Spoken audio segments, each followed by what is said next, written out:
Adúpẹ́ lọ́wọ́ yín. Àfi ọlá àfi ògo àfi ìyìn forúkọ mímọ́ yín. Ascribe all glory, honor, and praises unto your name. Bí a rí àánú gbà. I will receive mercy. Bí a ṣe ń tẹríba níwájú yín lálẹ́ yìí Olúwa. We are bowed down before you this evening, Lord. Bá ọkàn wa pàdé. Encounter our souls. Gbogbo tó máa ṣe wá láǹfààní. All what will benefit us. Tá a kà wá yẹ fún ayérayé ológun. That will count us worthy for eternal home. Fún àkókò tí a wà yìí, Olúwa bá wa sọ̀rọ̀. Lord, speak to us. Tu wá lára. Amen. A fàyọ̀ padà lọ́lé. We shall go Amen. on rejoicing. Ní orúkọ Jésù Kristi, Olúwa wa ni mo gbàdúrà. Amen. Name I pray.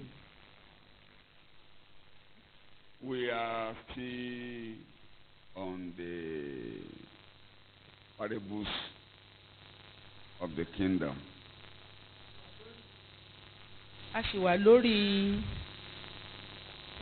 ẹ̀kọ́ Parable. àwọn ìjìnlẹ̀ ìjọba ọ̀run. Thank you very much. We are starting the parable of the tears of the field. That's the way Jesus called it himself. À ń bẹ̀rẹ̀ lórí òwe èpò àti oko gẹ́gẹ́ bí Jésù Kristi ti pè é. We see that title declared by the Lord himself in Matthew chapter 13, verse 36. À ń rí eléyìí nínú ìwé Mátíù orí ìkẹtàlá ẹsẹ̀ ìkẹrìndínlógójì. We can quickly read. A lè sáré kà á. That's the title. Àkòrí nìyẹn. Nígbà náà ni Jésù rán ìjọ ènìyàn lọ. Ó sì wọ ilé.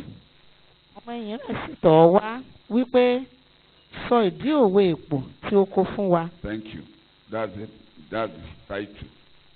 The parable of the tears of the field. Àkòrí ọ̀rọ̀ náà nìyẹn tó sọ wípé òwe tó sọ nípa òwe èpò àti àlìkámà. In our next study, by the grace of God, we will explain the meaning of tears, and we shall explain how tears and wheat goes together in the field. Nínú àwọn ẹ̀kọ́ wa yòókù tó ń bọ̀, a ó sọ̀rọ̀ nípa bí èpò àti àlìkámà bí wọ́n ti ṣe ń dàgbà papọ̀. Thank you very much. The Jews, including our Lord's disciples, will naturally think with their rooted notion of the Messiah reign. I'm reading introduction. Àwọn Júù àti àwọn ọmọlẹ́yìn Kristi pẹ̀lú ìrònú wọn tí ó ti jinlẹ̀ nípa ìjọba Mèsáyà. That he will promptly destroy all those who did not submit to his authority. Rò wípé kíákíá ni ìdájọ́ ìparun á máa dé sórí àwọn tí kò gbọ́ràn sí àṣẹ rẹ̀. As common with Oriental conquerors. Gẹ́gẹ́ bí ó ṣe wọ́pọ̀ pẹ̀lú àwọn ajagun ṣẹ́gun ti ìlà oòrùn. The prediction of John the Baptist about the coming of the Messiah Àsọtẹ́lẹ̀ Jòhánù onítẹ̀bọmi nípa rẹ̀ tún lè fi ìdí eléyìí múlẹ̀. it could motivate them to think that Jesus will come immediately to separate the righteous from the wicked and just destroy those who don't believe in him. Ó tún lè ru wọ́n lọ́kàn sókè nípa yíya àwọn olóòótọ́ àti àwọn aláìṣòótọ́ sọ́tọ̀. Matthew 10:11, Matthew 3:10-12 Ní is ìwé where gẹ́gẹ́ bí àkọsílẹ̀ Mátíù orí ìkẹta àtẹ̀sẹ̀ ìkẹwàá títí orí ìkejìlá. somebody could quickly read that. Kí ẹnìkan pèsè ká fún wa. Let's look at that. Àti nísinsìnyí pẹ̀lú a ti fi àákélé gbòǹgbò igi náà. Nítorí náà gbogbo igi tí kò bá so èso rere a ó ké e lulẹ̀ a ó sì wọ́ ọ jù sínú iná. Lóòótọ́ lèmi fi omi bámtísì yín fún ìrònúpìwàdà ṣùgbọ́n ẹnìkan tí ó pọ̀ jù mí lọ ń bọ̀ lẹ́yìn mi ẹni tí èmi kò tó gbé òun ni yóò sọ mí àti iná bámtísì yín. So that idea could make them also to think that if Jesus comes, the Messiah comes, this is the time to remove those who don't believe and punish them and destroy them and put them into fire. èròǹgbà tí wọ́n ní yìí ó lè jẹ́ kí wọ́n kúkú rò wípé nígbà tí Jésù olùgbàlà bá dé yóò fìyà jẹ àwọn tí wọ́n ṣe àìgbọ́ràn sí àṣẹ rẹ̀.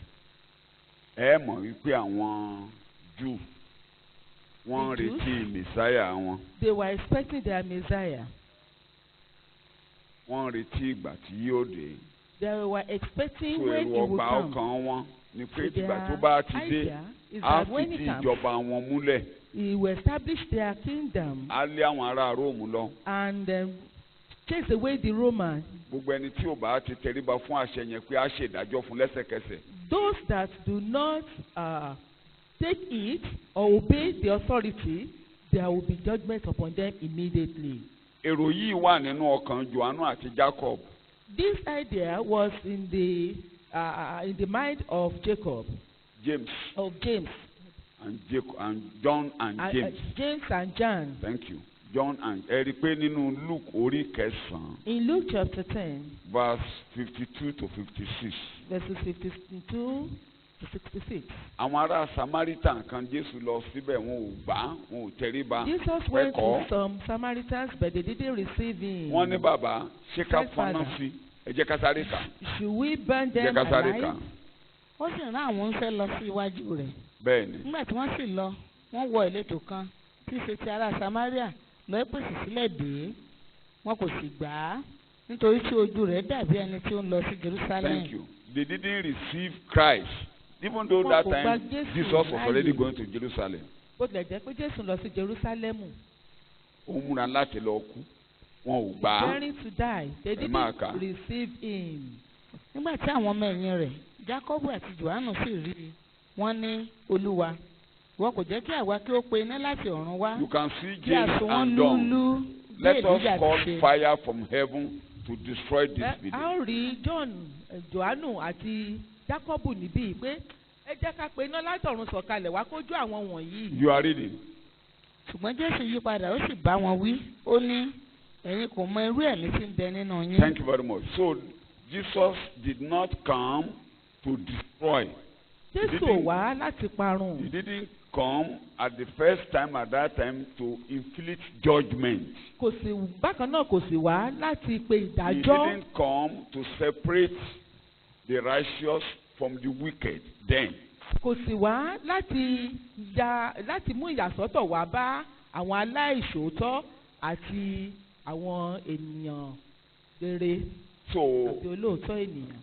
ẹ̀kọ́ èpò àti oko yìí By that, the parable of the tares and the wheat here ó jẹ́ kan lára àwọn ẹ̀kọ́ tí Jésù ń láti gbé jáde pé kì í ṣe ìdájọ́ lòun wá ṣe ní ayé. was one of the reasons that Jesus told them that it wasn't because of judgment that he came to the world. Pé ìdájọ́ kọ́ lòun wá ṣe pé He ṣe lòun didn't ṣe wàá come gbàlà. to inflict judgment. Ìdájọ́ ṣe dọjọ́ iwájú. That this judgment Torí gbogbo àwọn remains till the future. gbogbo àwọn òwe ìjọba ọ̀run tó pa. Because all the parables of the kingdom that he told them, Nǹkan tí iṣẹ́ ìrere tó ń wá ṣe iṣẹ́ ìgbàlà tó ń wá ṣe tó túmọ̀ sí ló fi ń kọ́ni. he Nínú àwọn was òwe yìí. only giving them the meaning of the gospel that he has come to do for them. Iṣẹ́ tí ìrere máa ṣe nínú ayé nígbà tó ń bá ti wáyé tó ń fi kú oró gbà wá. The work of the gospel by the fact that The he influence came, of the gospel.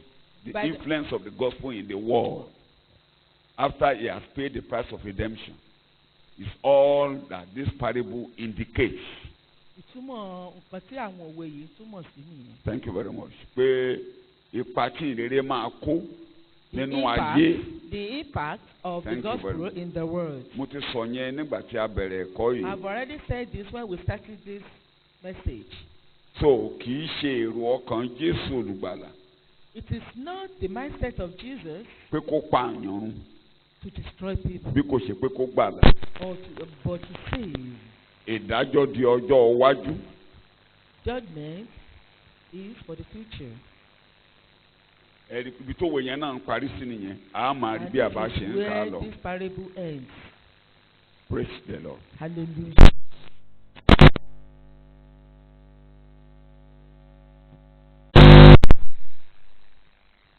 ẹ jẹ́ ká kọ́ ka òwe yẹn gangan Let's read the parable kí n tó máa mú kókó nǹkan tí Jésù mú jáde níbẹ̀. before I tẹ́ bá ti bring ń ka out the lóyìnbó point. ká máa ka ní Yorùbá kó lè yé wa kó má di pé aláàgùn. orí ìkẹtàlá ẹ jẹ́ ká ka ní ẹsẹ̀ 24 to 30. òwe mìíràn ló pa fún wọn wípé Another parable is set forth before them, saying, ìjọba ọ̀run dàbí ọkùnrin tí ó fún irúgbìn rere sí oko rẹ̀. The kingdom of heaven is like a man who sowed good seed in his field. ṣùgbọ́n nígbà tí ènìyàn sùn But while he was sleeping, ọ̀tá rẹ̀ wá his enemy came ó fún èpò sínú àlìkámà and sowed also Daniel weeds resembling wheat among the wheat, ó sì bá tirẹ̀ lọ. and went on his way. ṣùgbọ́n nígbà tí èéhù rẹ̀ sọ jáde So when the plant sprouted and formed grain, tí ó sì so èso nígbà náà ni èpò búburú fi ara hàn pẹ̀lú. the weeds appeared also. bẹ́ẹ̀ ni àwọn ọmọ ọ̀dọ̀ baálé náà tọ̀ wá. And the servants of the owner came to him wọ́n wí fún un pé and said, olúwa Sir, irúgbìn rere kí ìwọ fún sínú oko rẹ. did you not sow good seed in your field? níbo ni ó àti lé èpò búburú. Then how does it have weed shoots in Okay. it? ó sì wí fún wọn pé Replied to them, ọ̀tá lé ó ṣe the èyí. enemy has done this. àwọn ọmọ ọ̀dọ̀ rẹ̀ sì bí pé The servant said to him, ìwọ ha fẹ́ kí a lọ fà wọ́n ti kúrò. Why then do you want us to go and weed them out? ó sì wí pé But he said, bẹ́ẹ̀ kọ́. No, nígbà tí ẹ̀yin bá ń tu èpò kúrò lest he gathering the wild weeds, kí ẹ̀yin kí ó má bàa tu àlìkámà pẹ̀lú wọn. and you root up the true weeds along with it. ẹ jẹ́ káwọn méjèèjì kí ó dàgbà pọ̀ títí di ìgbà ìkórè. Let them grow together until the harvest. ní àkókò ìkórè èmi ó sì wí fún àwọn olùkórè pé And at harvest time I will say to the reapers, ẹ ètè kó èpò jọ kí ẹ sì tì wọ́n ní ìtìsí láti fi iná sun wọ́n. Gather the weeds first and bind it in bundles to be burned, ṣùgbọ́n ẹ kó àlìkámà sínú abà mi. but gather the wheat into my granary. Praise the Lord. Hallelujah. kó wá lè yé wa ẹ bọ́ sí ẹsẹ̀ 36 torí a lò gbogbo ẹ̀ papọ̀. nígbà náà ni Jésù rán ìjọ ènìyàn lọ. He then left. Then Jesus sent the multitudes away ó sì wọ ilé and went into the house. àwọn ọmọ ẹ̀yìn rẹ̀ sì tọ̀ ọ́ wá And his disciples came to him, wípé saying, sọ ìdí òwe èpò tí oko fún wa. Declare unto us the parable of the tares of the field. ó dáhùn sí wí fún wọn pé He answered and said unto them, ọmọ ènìyàn lé ẹni tí ń fúrúgbìn rere. He that soweth the good seed is the Son of Man. oko lé ayé The field is the word. irúgbìn rere lé àwọn ọmọ ìjọba. The good seed are the children of the kingdom, èpò sì lé àwọn ọmọ ẹni búburú nì. but the tares are the children of the wicked one. ọ̀tá tí ó fún wọn lé èṣù. The enemy that sowed them is the devil. ìgbẹ̀yìn ayé ni ìkórè. The harvest is the end of the world, àwọn áńgẹ́lì sì lé àwọn olùkórè. and the reapers are the angels. nítorí náà gẹ́gẹ́ bí a ti kó èpò jọ As therefore the tares are gathered tí a sì fi iná sun wọ́n. and burned in the fire, bẹ́ẹ̀ ni yóò rí ní ìgbẹ̀yìn ayé. so shall it be in the end of this world. ọmọ ènìyàn yóò rán àwọn áńgẹ́lì rẹ̀. The Son of Man shall send forth his angels, wọ́n sì kó gbogbo ohun tí ó ń múni kọsẹ̀ ní ìjọba rẹ̀ kúrò. and they shall gather out of his kingdom all things that offend, àti àwọn tí ó ń dẹ́ṣẹ̀. and them which do iniquity. yóò sì sọ wọ́n sínú iná ìléru. He shall cast them into a furnace of fire. níbẹ̀ lé ẹkún ìpayín kékeré yóò gbé wà. There shall be wailing and gnashing of teeth. nígbà Thank you náà very much. a rí níbi tí a kà báyìí pé We see ìgbẹ̀yìn ayé that the end of the ni a world, tó máa mú ìyapa that's when there will be separation láàárín irúgbìn rere tàbí kí n lo èdè between the Jésù good seed láàárín àwọn ọmọ ìjọba or from àti àwọn ọmọ the children ènìyàn of the búburú. kingdom and from the children of the wicked one. ó dègbẹ̀yìn ayé ká tó yà wọ́n nípa. It is in the end of the world that they are to be separated. Ó ṣe pàtàkì kí a farabalẹ̀ lábẹ́ ẹ̀kọ́ yìí. Important Torí àwọn that èdè kan tí we are patient. èrò míì tí a ti lè ní nípa ẹ̀kọ́ yìí tẹ́lẹ̀. Because of some Nǹkan mindset tí a we would máa have ṣàlàyé had. ó lè yàtọ̀ ó lè Pertaining to ó this tiẹ̀ yàtọ̀ teaching pátápátá before. sí nǹkan táwọn míì lára wa gbé Because sọ́kàn. what we are going to hear and learn today will be different from those ones we've known before. So ká bẹ̀rẹ̀ báyìí ìtumọ̀ Jésù olùgbàlà ni a kàn máa ṣàlàyé torí a ò lè fún nítumọ̀ míì. We cannot give it another Ó ní meaning. nǹkan ti túmọ̀ rẹ̀. The owner Ṣùgbọ́n has kí already ni given us ìtumọ̀ the meaning. Jésù yẹn kó lè yé wa But ló for kàn us to wá. understand the meaning semantically according to Jesus. Thank you very much. Kókó mẹ́ta la máa gbéyẹ̀wò péré lálẹ́ yìí. A ò lè parí ẹ̀ yóò kù di ọ̀sẹ̀ tó ń bọ̀ tàbí yọ́tàbá lè parí ẹ̀. This evening, though we may not be Ìyẹn náà able la to ṣe exhaust pélé it, ní apá kìíní. that's why it is Apá said to be kejì ń part bọ̀, one. apá kẹta ń bọ̀. We still have Gbogbo part ilé 2 yé wa. and 3 so that we'll be able to comprehend it. Ìjọba ọ̀run àfiwé ọkùnrin kan tó fún irúgbìn rere sí oko. The kingdom of heaven is likened unto a man which sowed good seed into the field. Kókó mẹ́ta tí a fẹ́ wò lálẹ́ yìí. The 3 points we are going to examine tonight. Ọkùnrin kan A man ó fún irúgbìn rere. sowed a good seed Bó la fún irúgbìn yẹn sí? into the field. Oko. Field. Mẹ́ta yẹn ló gbọ́dọ̀ yé wa dáadáa. These 3 words should be understood Ìkíní very well. The first one, ẹsẹ̀ kẹrìnlélógún tí a wò yẹn. verse 24 that we read. Tí Jésù fúnra rẹ̀ túmọ̀ rẹ̀ ní That verse 37 pé Jesus gave ọmọ the meaning in verse ènìyàn 37 that the ni Son of ọkùnrin Man náà. is that man. Ọmọ ènìyàn The ni Son of ọkùnrin Man náà. is the man. Mátíù orí kẹjọ.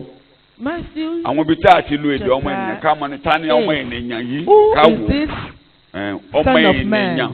ni ọkùnrin náà.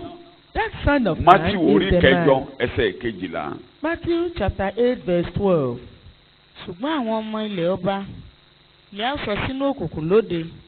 But Níbẹ̀- Ó yá 22 verse níbẹ̀ lè 20. ẹkún ìpayín kékeré yóò gbé wà. Matthew 8:22. ṣùgbọ́n Jésù wí fún un pé But Jesus said unto him, ìwọ máa tọ̀ mí lẹ́yìn, follow me, sì jẹ́ kí àwọn òkú kí ó máa sìnkú leave ara the wọn. dead to bury their own dead. Nígbà tí ó sì bọ́ sí ọkọ̀, àwọn Verse ọmọ 22. Matthew 8:22. ṣùgbọ́n Jésù wí fún un pé But Jesus said to him, ìwọ máa tọ̀ mí lẹ́yìn, Okay. follow me, sì jẹ́ kí àwọn òkú kí ó máa sìnkú ara wọn. leave the dead to bury their own dead. Ọmọ ènìyàn ló ń sọ̀rọ̀ níbẹ̀ yẹn. Orí kẹsàn-án The Son of ẹsẹ̀ Man kẹfà. talking there. Orí kẹsàn-án ẹsẹ̀ kẹfà. Ṣùgbọ́n kí ẹ̀yin kí ó lè mọ̀ pé ọmọ ènìyàn lé agbára lé ayé láti dárí ẹ̀ṣẹ̀ jì ni. But that he may know that the Son of Man had power on earth to forgive sins. Sòtẹ́ bá ti rí ọmọ èèyàn nínú Bíbélì. So Ta whenever ló you come across ọ̀rọ̀ ta la ń the sọ Son of nípa Man, rẹ̀? who are we Jésù. talking about Ta la ń here? sọ̀rọ̀ nípa rẹ̀? Who are we Jésù. talking about? That's Jesus. Jésù olùgbàlà. Jesus the Savior. Jòhánù orí kìíní. John chapter 1. Yẹn fi ẹsẹ̀ bíi méjì tí. Jòhánù orí kìíní.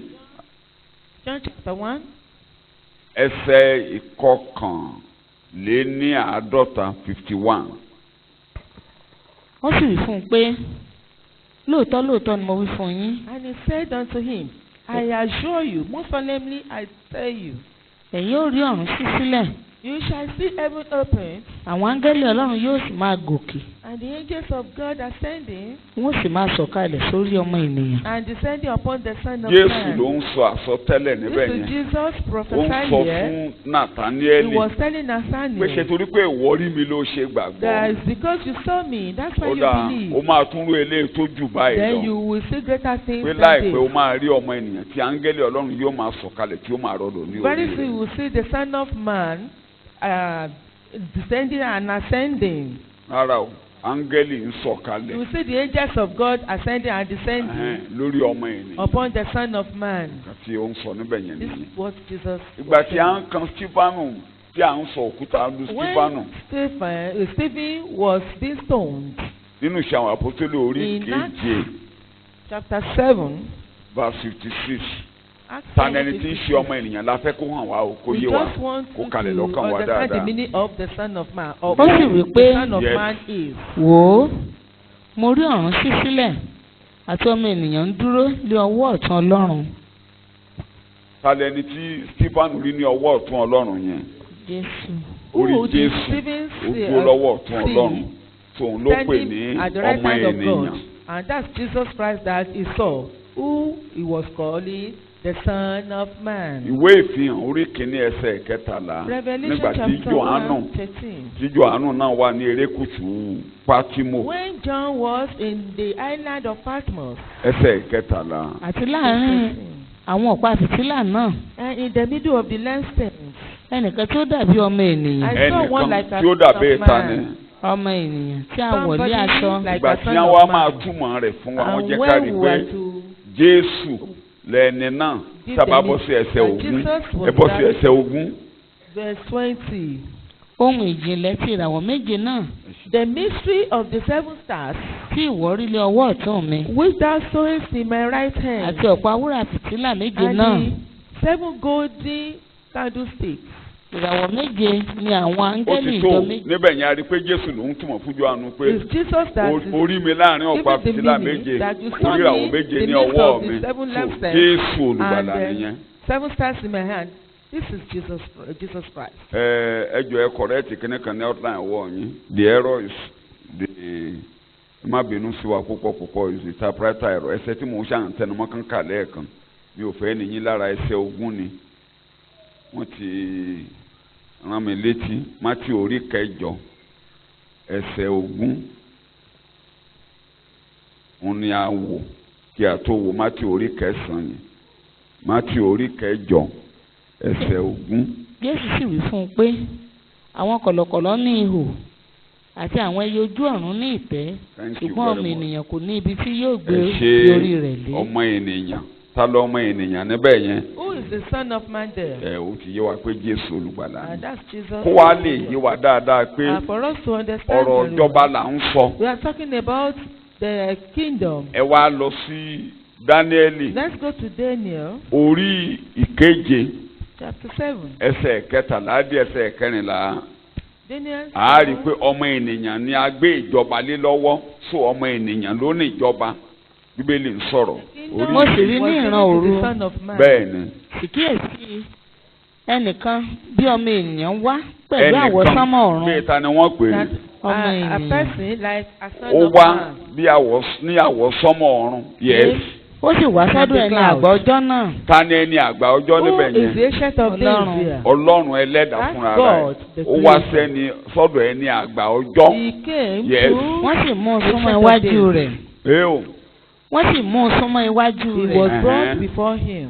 A sì fi agbára ìjọba fún un Given àti the power. ògo. tálá fi Àti agbára glory. ìjọba fún níbẹ̀ yẹn Who was Jésù. given the power of àfi the fún kingdom? ọmọ Was given ènìyàn to àti the Son ògo of Man. ìjọba And the àti glory of agbára the kingdom. ìjọba ní ayé And the àti power lọ́run of àfi lé e the lọ́wọ́ kingdom in heaven and on so earth. ọmọ was given to ènìyàn him. tó ní ìjọba The Son of Man òun ló ń that fúrúgbìn sínú possesses oko the kingdom.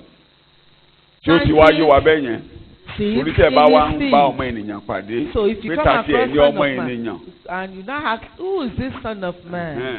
ó yàtọ̀ sí èdè tí Síkẹ́ẹ̀lì ń lò nínú ìwé Síkẹ́ẹ̀lì It's quite different from the language that Ezekiel used. in the torí book of Síkẹ́ẹ̀lì náà Ezekiel. ń lo Son of Man ara ẹ̀ ló ń rí Ezekiel pa also makes síbẹ̀ use ṣùgbọ́n of eléyìí the Son of Man. ọmọ ènìyàn tó ní But- ìjọba lé eléyìí We are talking. The one here is we are talking about the Son of Man ẹni who tó possesses fúrúgbìn the sí kingdom. oko The person who planted òun ló ní ìjọba in his field. òun ní is the agbára owner of the ìjọba kingdom. láyé The àti power lọ́run of the ṣe kingdom. tiẹ̀.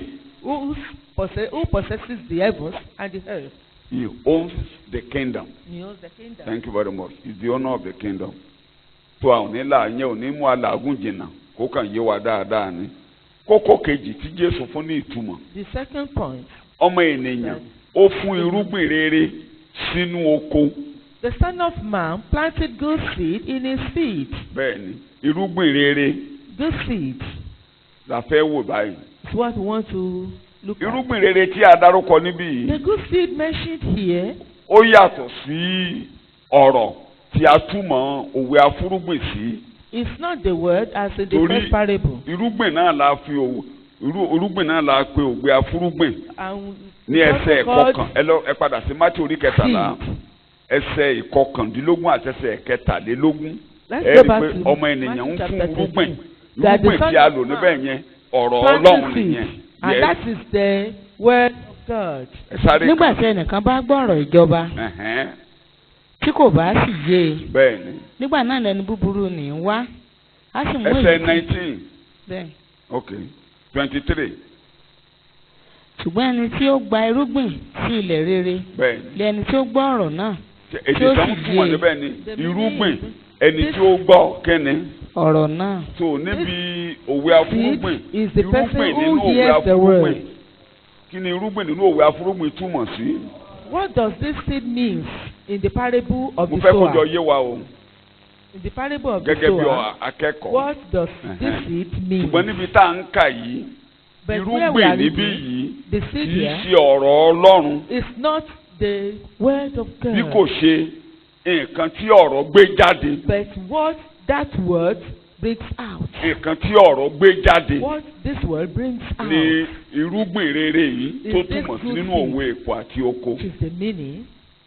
Pétérù kẹ́ni First Peter orí kẹ́ni chapter 1. ẹsẹ̀ kẹtàlélógún ẹsẹ̀ bíbélì ló máa ń túmọ̀ ara rẹ̀ Pétérù kínní orí kínní First Peter ẹsẹ̀ 1. kẹtàlélógún bí a ti tún yín bí bẹ́ẹ̀ ni kì í ṣe láti ní irú tí díbàjẹ́ wá bẹ́ẹ̀ ni bí kò ṣe èyí tí kì í díbàjẹ́ ẹ̀hẹ́n. nípa ọ̀rọ̀ Ọlọ́run tí ń bẹ láàyè tí ó sì kí la fẹ́ dúró. máa ń tú ènìyàn bí How is Ew. man regenerated? But so by the àwọn word tí of a tú God. bí nípa ọ̀rọ̀ Those Ọlọ́run that yẹn are àwọn ní reborn, irúgbìn rere regenerated, are the good seeds. àwọn tí a tú bí Those that nípa are ọ̀rọ̀ Ọlọ́run regenerated, àwọn là ń transformed by pè the ní word kí ni mo of pé o God, they are the Ṣó good yé wa? seeds. àwọn yẹn ni Jésù pè ní These are the àwọn people ọmọ Jesus ìjọba called the children of the kingdom. ṣé ó yé wa ẹ dá mi lóhùn à ń kẹ́kọ̀ọ́ ni We are learning. kí ni irúgbìn rere níbí yìí What is good seed here? ẹ́n? ẹ ṣe àwọn tí a bí nípasẹ̀ kẹ́ni ẹ wá jẹ́ ká fi bíbélì sí Regenerated by the word báyìí of ẹ God. jẹ́ ká fi bíbélì sí kó lè yé wa. Let's buttress it with Bible. Jòhánù orí ìkẹta John chapter 3.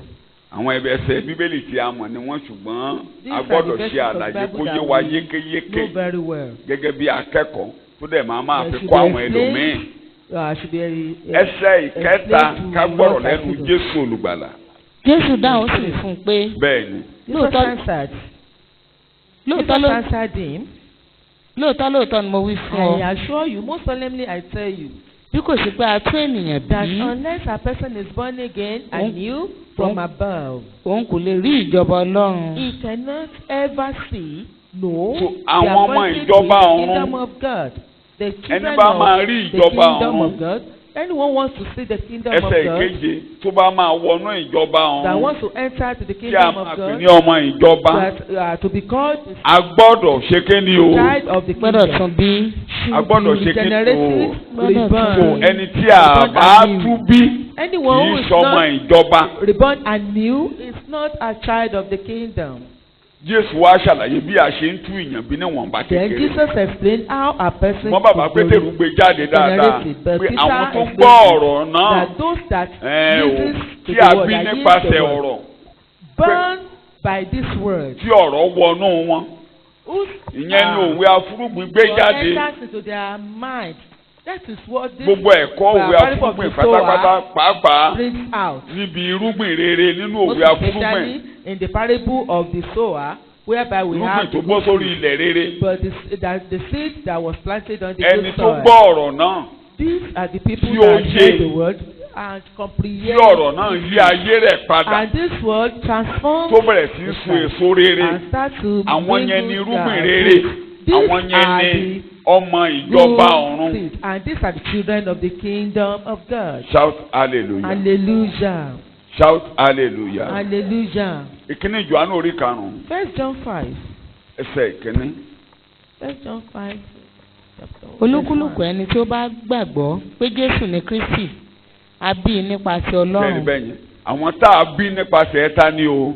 Those that are tí born kì í ṣe pé àwọn tí nínú Jòhánù orí kẹta yẹn ni a ti ṣàlàyé pé kì í ṣe ìbí tá a bí wa bí ènìyàn. It's not by àwọn tá a bí látọ̀run wá. being born biologically, Thank you but very those much. that were reborn. ọwọ́ Ọlọ́run ló máa ń mú yẹn wá.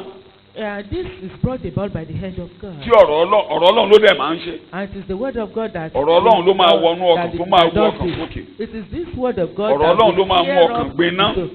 which will ọ̀rọ̀ Ọlọ́run ló máa mú make ọkàn you pé pé Ọlọ́run to be stirred, tí ọwọ́ Ọlọ́run á wá ọwọ́ Ọlọ́run ló sọ̀kalẹ̀ yẹn. through which the hand of God will be brought down. ìyípadà sí That Ọlọ́run. is being changed. Thank you very much. ìyípadà ọkàn láti gba ikú The oró Jésù bọ̀. transformation or change of heart láti gbé ayé èèyàn lé Jésù lọ́wọ́.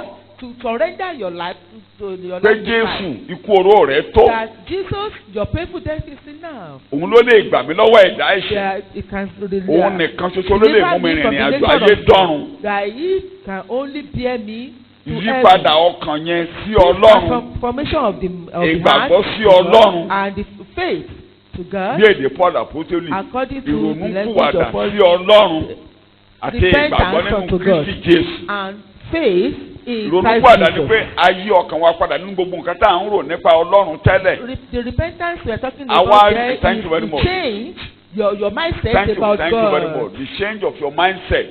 a wà á rí Ọlọ́run And báyìí they pé will see God bí now olùgbàlà as the Savior ẹni tó sanwó ìràpadà wa who paid ẹni tó lè for redemption. yan òun nìkan ló lè yanjú ọ̀rọ̀ ẹ̀ṣẹ̀ He alone can settle the òun issue nìkan ló of dẹ̀ lè mú wa sin. wọlé ògo. And he alone can bring us Ọlọ́run tó lè the kó wa wá kingdom. síwájú rẹ̀ ká máa rí Glorious láìsí ìbòjú. That can bring us to his presence without veil. Fún àwọn tí ọwọ́ Ọlọ́run bá bà bẹ́ẹ̀ And this set of people àwọn yẹn ni a bí nípa ti Ọlọ́run. as such, these are the people Àwọn that tá a are bí born nípa ti of Ọlọ́run God. yìí These that are born of God, àwọn ni Jésù olùgbàlà pè ní these are àwọn people ọmọ ìjọba ọ̀run. Jesus called the children of the kingdom Àwọn of ni God. irúgbìn rere. They are Kí ni good mo pè wọ́n? fruits. They are good Títù fruits. orí kẹta Titus chapter 3 ẹsẹ̀ karùn-ún. verse 5. Títù orí kẹta. kì í ṣe nípa iṣẹ́ tí àwa ṣe nínú òdodo. Tí ẹ bá tiẹ̀ fẹ́ kébẹ̀ yẹn yé wa ẹ jẹ́ ká gbé látẹsẹ̀ kẹta. Let's take it from verse 3. Gbà- nítorí àwa pẹ̀lú ti jẹ́ wèrè nígbà kan rí. Àwọn ọmọ ènìyàn kí náà láà jẹ́ nígbà kan rí o wèrè. That we human beings we were Àwa tó gbàgbọ́ ni wọ́n sọ níbí o pé wèrè ni wá. sometimes ago we Tó were dẹ̀ yé ẹ̀yin insane, olùkábẹ́lì pé and we understand wèrè ló ń that gbénú ènìyàn nígbà tá a ti bí ènìyàn nínú ẹ̀dá Ádámù. Yes. in Adam. Kí ni Nítorí wèrè ṣe máa ń Adamic hùwà nature. bíbélì lẹ̀ ń kà? nítorí àwa pẹ̀lú ti jẹ́ wèrè nígbà kan rí. Yes. aláìgbọ́ràn aṣáko. Mo ń bọ̀ kankan ní. Wèrè máa ń ṣe àìgbọ́ràn sí Ọlọ́run. Wèrè máa ń kú lọ́dọ̀ Ọlọ́run láti máa fẹsẹ̀ gba títí kiri kó máa ṣèfẹ́ ẹnu disobeys ara God rẹ̀. and does his own Fè free wèrè will, orí ka ọ̀rọ̀ Ọlọ́run sí. and he will not take the So a word máa of yí God gbogbo orí òkè seriously. gun pẹ̀tẹ́lẹ̀ kiri máa wá ìrànlọ́wọ́ kiri níbi tí ìrànlọ́wọ́ sí. looking Wèrè for nìyẹn. help where Wèrè there is no nìyẹn. help. That person is smart. Bíbélì ló ń sọ̀rọ̀. ẹni tí ń ṣe onírúurú ìfẹ́kùfẹ́ àti adùn Wèrè ayé. ló jẹ́ pé nǹkan ayé ló fi ayé ẹ̀ jókòó tì. That is only Tá a after jẹ, things of the tá a world. mu, What we eat, ọmọ tá a bí, drink, ilé and tá the a children, kọ́, bá a and ṣe the máa house, gbélé ayé how we are nìkan. going to Wèrè live in the ènìyàn world. nìyẹn. Such a person Gbogbo wa tó is dẹ̀ wà smart. nínú ayé kò sí kátà ń lé kiri ju And pé this is ká what jẹ, we were ká looking mu, for. ká kọ́lé, Eat, ká ralẹ̀, drink, ká lówó, ká build houses, àti bẹ́ẹ̀ kí ilé ayé mansions, ṣàtúra. and just to be Wèrè ènìyàn ló comfortable fi in yẹn ṣe life. èròǹgbà rẹ̀. It is only the mad people that have that kind of mindset. Ẹni tọ́lọ́run bá that fọwọ́ are tọ́lọ́kàn idea. ló máa rí Those Ọlọ́run that ló máa rí anyone ayé who rẹ̀ is kọjá touched ayé by ilé God ìtawà bí. will see his life beyond Bíbélì ló ń material sọ̀rọ̀. things. Yes.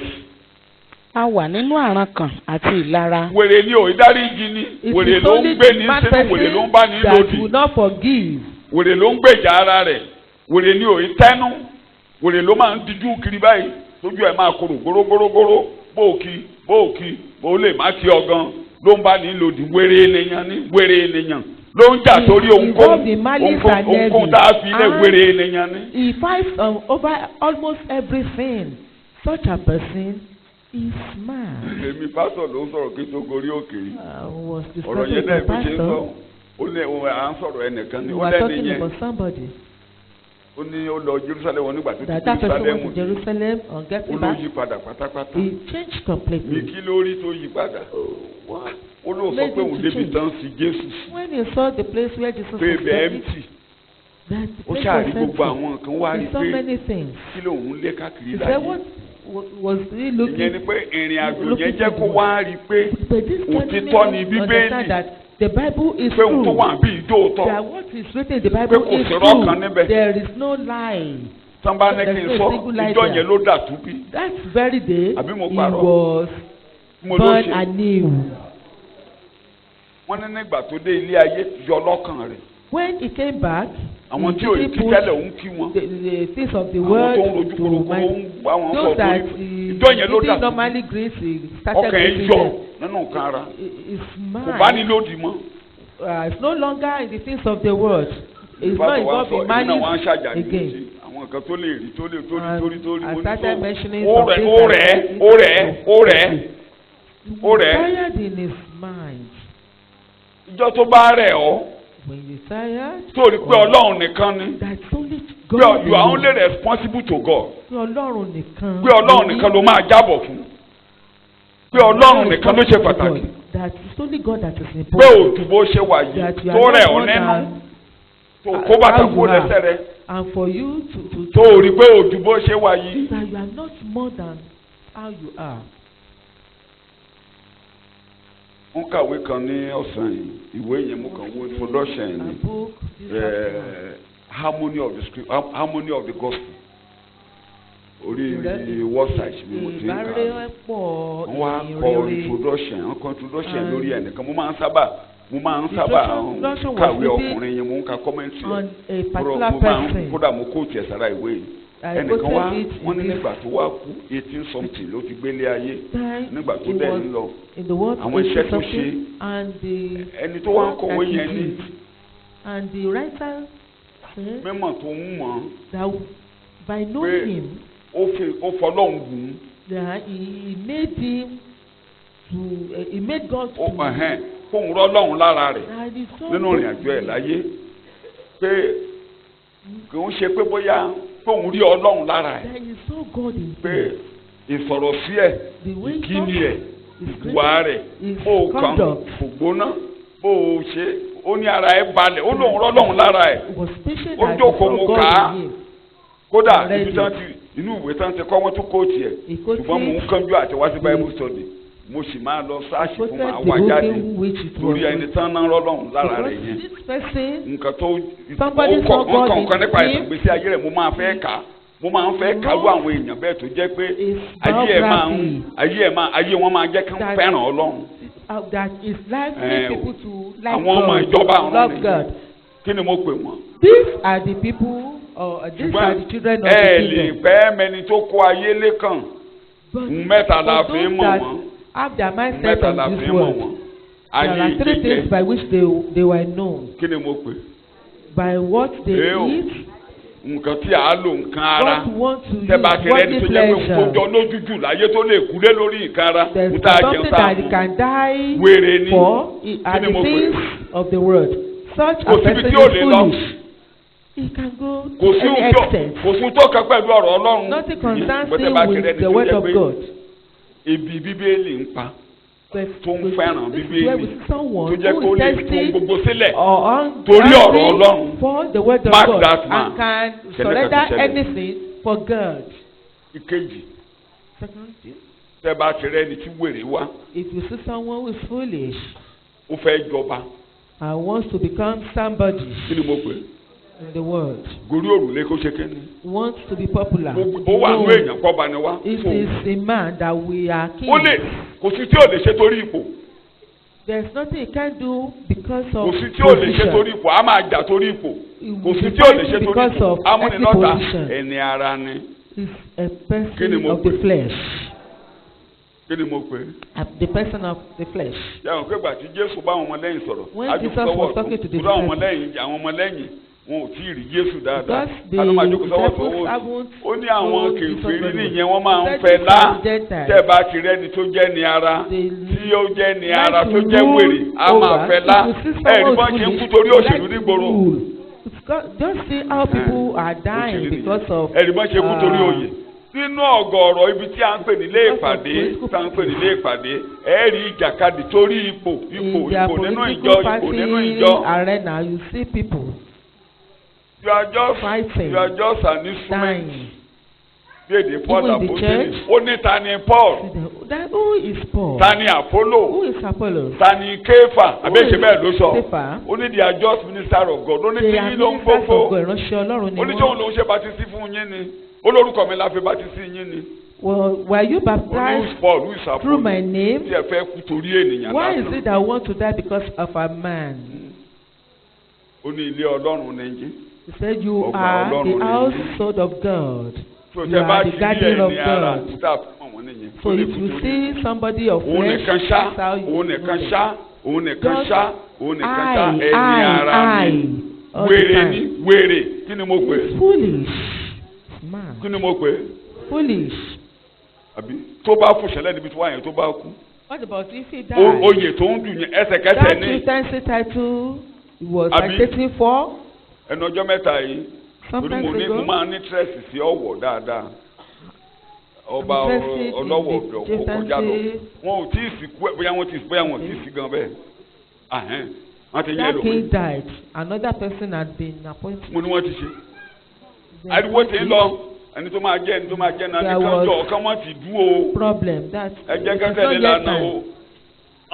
o ó ti wà ní àti járí ẹ̀bọ̀n ṣe ń jà o bẹ́ẹ̀ But the burial ayẹyẹ òkú ẹ̀ ceremony- náà tí ì sí wọn ti sí o The burial ceremony hasn't been ẹ̀yin náà mọ̀ done. ẹ́ pé ọba ló máa ń wàjà àbí bẹ́ẹ̀ kọ́ àjà tó wọ̀ náà ni pé wọ́n á gé orí ẹ̀ fi tọ́tún bí sọ máa sí rí ẹ̀ sí Yorùbá tó máa land, sí tẹ̀ sí òru náà máa ń fi wọ́n tó bá ti But they will be buried in nílé the ìṣàbẹ̀ àwọn midnight. alẹ́ yín sílé tó bá lọ ńlẹ̀ báyìí ó níbi tán máa The sí king here died. gbogbo ẹnu odi yẹn He will be buried at strategic places in the town. gbogbo ẹnu odi mẹ́fẹ̀ẹ̀fà àbí gbogbo tí ìlú níyẹn pátápátá Six ó nípa tó ń bọ̀ nínú ẹnu odi àwọn ibìkan ńlá pàtàkì náà máa gbé wọn sí wọ́n ti ṣe yẹn kọjá. That one has Bẹ́ẹ̀ been done. àwọn ò tí ì gbé sí kòtò wọ́n ti yẹn lómi. Another person has already So been appointed. gbogbo ohun tó bá ń ṣe láyé is just you are only there today it will continue after you àbí kò ní tẹ̀síwájú. tó ń ṣe lẹ́nu ayé ó wà Yẹ̀yẹ́. bẹ̀ lónìí ni ẹlòmíràn ló so wà bẹ̀ àárí lọ́la. wèrè ènìyàn. See, you can see the foolishness of ẹ man. má bínú pé torí àwọn ṣàkóṣàkó náà ń kọ lónìí Ebenezer ní ẹni rí nǹkan Ebenezer ẹ̀ says, somebody tó fẹ́ kú torí ẹ̀ ọwọ́ ẹni something that tó ti was sọnù lost. ńkọ́ What about the onílárí owner? o From which kò máa that was sẹ́ni lost? tó mọ̀lá It's only today that ìṣèláyé we have yìí seen. Who ẹ̀dá knows kan tomorrow? No one knows tomorrow. àbí The world is wọ́n fún ẹni rolling oní Pọ́ọ̀lù away. sọ fún ọ níbẹ̀ ni pé Paul said, ṣe la fún un yín You were ẹ wá ń given, halẹ̀ bíi pé kì í ṣe pé ṣe and ni you are wọ́n ta now yín boasting lọ́rẹ. as if you are not given. Ìgbàlà ẹ̀bùn ọ̀fẹ́ kí ni ìgbàlà ẹ̀yìn ọmọ Ọlọ́run? Salvation is a free gift. Ee o It's a free ẹ̀mí gift. mímọ́ kọ́ kí ni ẹ̀mí mímọ́? Holy Spirit is a free Ẹ̀bùn gift. ọ̀fẹ́ wọ́n fi ta wá lọ́rẹ ni. We were given free of Bó o charge. lólùkọ́ ni ẹ̀bùn ni Even if you are a teacher, wọ́n fún ọ ní. a free gift. Ìwọ kọ́ làkọ́kọ́ olùkọ́ ni. You are not the first person. Ìwé ẹni tí mò ń kóòtù yẹn The book of the person ló ti kọ́ I'm tó ti kú quoting dà lọ́tẹ̀ has lọ́dún been pé written since 18 something years. òní ago. lọ́mọ. Yẹ̀yẹ́. Ìkẹta tá a fi ń mọ ẹni ara. The third one by which a man of the flesh is known. Ìbí ni. Ó lè tẹríba fún èṣù torí ohunkóhun. He can bow down, worship Torí ayé, Satan kó lè because jayé. of anything, because of the word. Amassing material things to any extent kò sí kẹ́tí ò lè Ó ṣe. sì máa kó Wọ́n ìrí ọrọ̀ náà ayé afọ́jú ni jọ. wọ́n pátápátá. There's nothing they can do. Afọ́jú They ni can wọ́n go to pátápátá. any extent because Ara wọn they nìkan. are blind. Ara wọn nìkan. Just Ara for wọn. themselves alone, for their own Man person alone. is selfish. Ẹni ara wà á rí i pé completely selfish. ènìyàn jẹ́ ẹni tó mọ tara rẹ̀ nìkan. So àwọn ìwà wèrè yẹn náà ń kà yẹn wá ní pé gbogbo tá a wá máa ṣe ìwà wèrè lé a máa sórí tara wa kò sí ìjà tá a lè jà sórí ara wa. Because of our own self there is nothing that no fight that we can involve in. We don't think about another people. We don't think about other people. Mọ nǹkan tẹ́nìkan kan là kọjá báyìí. You don't know what other people are facing or passing through. Tí o bá ṣe pé mò ń sọ fún anú sọ. If not because I told you during the opening service. Sọjú yẹn báyìí pé pásítọ̀ ò gbádùn mi ò gbádùn. That our pastor wasn't well. He couldn't sleep. Gbogbo ara mi destabilize mi ò mọ bí àárọ̀ ọ̀sán nígbà tí mo ń bọ̀. Destabilize. Mo sọ fún ìyàwó mi mo ní. Then I told my wife. Mo ti di ènìyàn mo ti kó ní ènìyàn. That I've become a human being. Mo nítorí pé mo lémi náà ni mo gbẹ̀yìn lé bẹ́ẹ̀dì mo ka bẹ́ẹ̀lì mo dẹ̀ decide I read the Bible. I decided to sleep. So mo wá gbé báyìí níwájú ẹ̀ mo ní mo di ènìyàn mo lọ́dọ̀ I said I've become a human being again. Èmi ni mi ò rọrùn fún ni mi ò lè fún ni. I couldn't sleep. Ǹjẹ́ ẹ mọ̀? Did you know? Ẹ lè mọ̀. Ẹlòmíì dẹ́ lè kọsẹ̀ pé òun ò rí pásọ̀ òun ò ṣe ó lè kọsẹ̀. May help torí pé tara ẹ ló ń ro o mọ kẹtẹ mi gan là á kọjá o bákan náà ni o mọ kẹtẹ lómi là á kọjá. So you don't know what other people are passing through. Ó ń ṣẹlẹ̀ nínú ilé gan wà ní bọ̀dá mi ò help me ẹnìkan help me ìdómọ tó là á kọjá. Did you know what that man or that woman ìdómọ tó là á kọjá o mọ. You don't know. O mọ. You don't know. Dàbí mi ẹnìkan sọ̀rọ̀ nílé níṣẹ́ tí mo lọ lé lẹ́nu ọjọ́ mẹ́ta. I was having a discussion with someone. Ẹni yẹn máa ń help wẹ̀. That person usually help him. Wọ́n á ní kó mójú kó ń bẹ̀. I just tell him to forget about it. For now má retí kankan lọ́dọ̀ ẹ̀. For now don't expect anything from me. I won't say more than that. No problem. I said do you believe me? He said torí mo mọ díẹ̀ nù kan tó ń là kọ. Because I knew ṣùgbọ́n wọn ò mọ a little from what he was passing through. Owó ṣe wà lọ́wọ́ ẹ̀. They thought that he is as rich as before. O mọ ìṣòro tó ní. You don't know his problem. You don't know his problem. Aṣọ tó wà lọ́rùn ẹ̀ ló ń wò. It is the clothes that he put on that you are looking at. It is the house tó ń là kọjá. You don't know what is passing through. Àwọn ẹni ara nìyẹn. These are the kind of people. Wèrè nìyẹn. They are kind of people. They are foolish. Bíbélì ló ń kà. Oya. Ẹsẹ̀ Titus là ń kà. Ṣùgbọ́n nígbà tí ìṣeun Ọlọ́run olùgbàwà wa nígbà tí ìṣeun Ọlọ́run dé láti mú wa kó òun ìwé àti ìfẹ́ rẹ̀ sí ènìyàn farahàn. Ìfẹ́ rẹ̀ sí ènìyàn kí náà ló ṣe. Ó farahàn. So a ò ṣe nǹkan kan lé lórí. Kì í ṣe nípa iṣẹ́ tí àwa ṣe nínú òdodo ṣùgbọ́n gẹ́gẹ́ bí àánú rẹ̀ ni ó gbà wàhálà nípa ìwẹ̀nà àtúnbí àti ìsọdi tuntun ẹ̀mí mímọ́. Ó gbà wàhálà nínú ìrònú àwọn asán. Ó gbà wàhálà nínú ẹ̀mí kíni o wèrè. And from our foolishness. Àwa máa wo nǹkan lójú tuntun. Àwa máa rí Ọlọ́run. See God. So àwọn tí a gbà nínú ìwèrè yẹn. As God anew. Those that are delivered from this foolishness. Tá a gbà nínú wàá wèrè yẹn. That are delivered from the content of foolishness and since God alone. There is only God that ọwọ́ Ọlọ́run nìkan ni ire mi wà. It is only in God that my goodness lies. Pé ohun ènìyàn kò lè róhun kóhun gbà bí a kò bá ṣe kéde. Anything kò lè ràn ẹ́ lọ́wọ́. Anyone that is not sent by God to you cannot help you. It's only those that are people like that they are no longer foolish. Those people will not fight anyone. It's only those that God sent to you that will these are the people that God wants to use to lift people up. Those ones are no longer foolish. So àwọn yẹn ni ọmọ ìjọba ọ̀run. These are the children of the kingdom of God. Àwọn yẹn ni àtúnbí. Àwọn yẹn ni irúgbìn. And they are good seeds. Gẹ́gẹ́ bí Scofield ti wí, àwọn yẹn ni irúgbìn tí ọmọ ènìyàn tó jù káàkiri sínú ayé tó jù sínú oko. The people that are scattered abroad. Ó jù wọn káàkiri sínú oko láyé. They are scattered abroad in the field, which is the world. Inú oko ni wọ́n wà. They are in the field in the world. Shout hallelujah. Hallelujah. Shout hallelujah. Shout hallelujah. Hallelujah. Àlàyé oko yìí ẹ wá jẹ́ kó yé wa báyìí. Let's understand. Jẹ́ kó yé wa dáadáa. Let's understand it very well. Ju wa nígbà míì.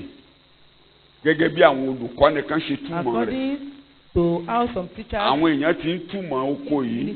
some people are already wọ́n giving ń pè ní meaning to nǹkan this tí field Jésù ò pé. what Jesus does not call it. Jésù ní verse 38 ẹ sáré bá a kà á. Jòhánù Mátíù orí ìkẹtàlá verse 38. Okòlé ayé. Kí ni wọ́n pe ayé? The field is the word. Bẹ́ẹ̀ni. The field oko tí à ń fúrúgbìn sí yẹn kí ni ìtumọ̀ wo ni Jésù fún? Ayé. Irúgbìn rere lé àwọn ọmọ ìjọba. Àwọn àti túmọ̀ ọmọ ìjọba. Oko là ń wò lọ́wọ́ báyìí. Gẹ́gẹ́ bí ẹ̀kọ́ tí a ti mọ̀ dáadáa nínú ìjọ ìkẹrìn yín létí. Ayé mo tún fẹ́ mọ̀ ṣàlàyé ẹ̀. Ayé ó túmọ̀ sí nǹkan mẹ́ta pàtàkì. Has 3 meanings.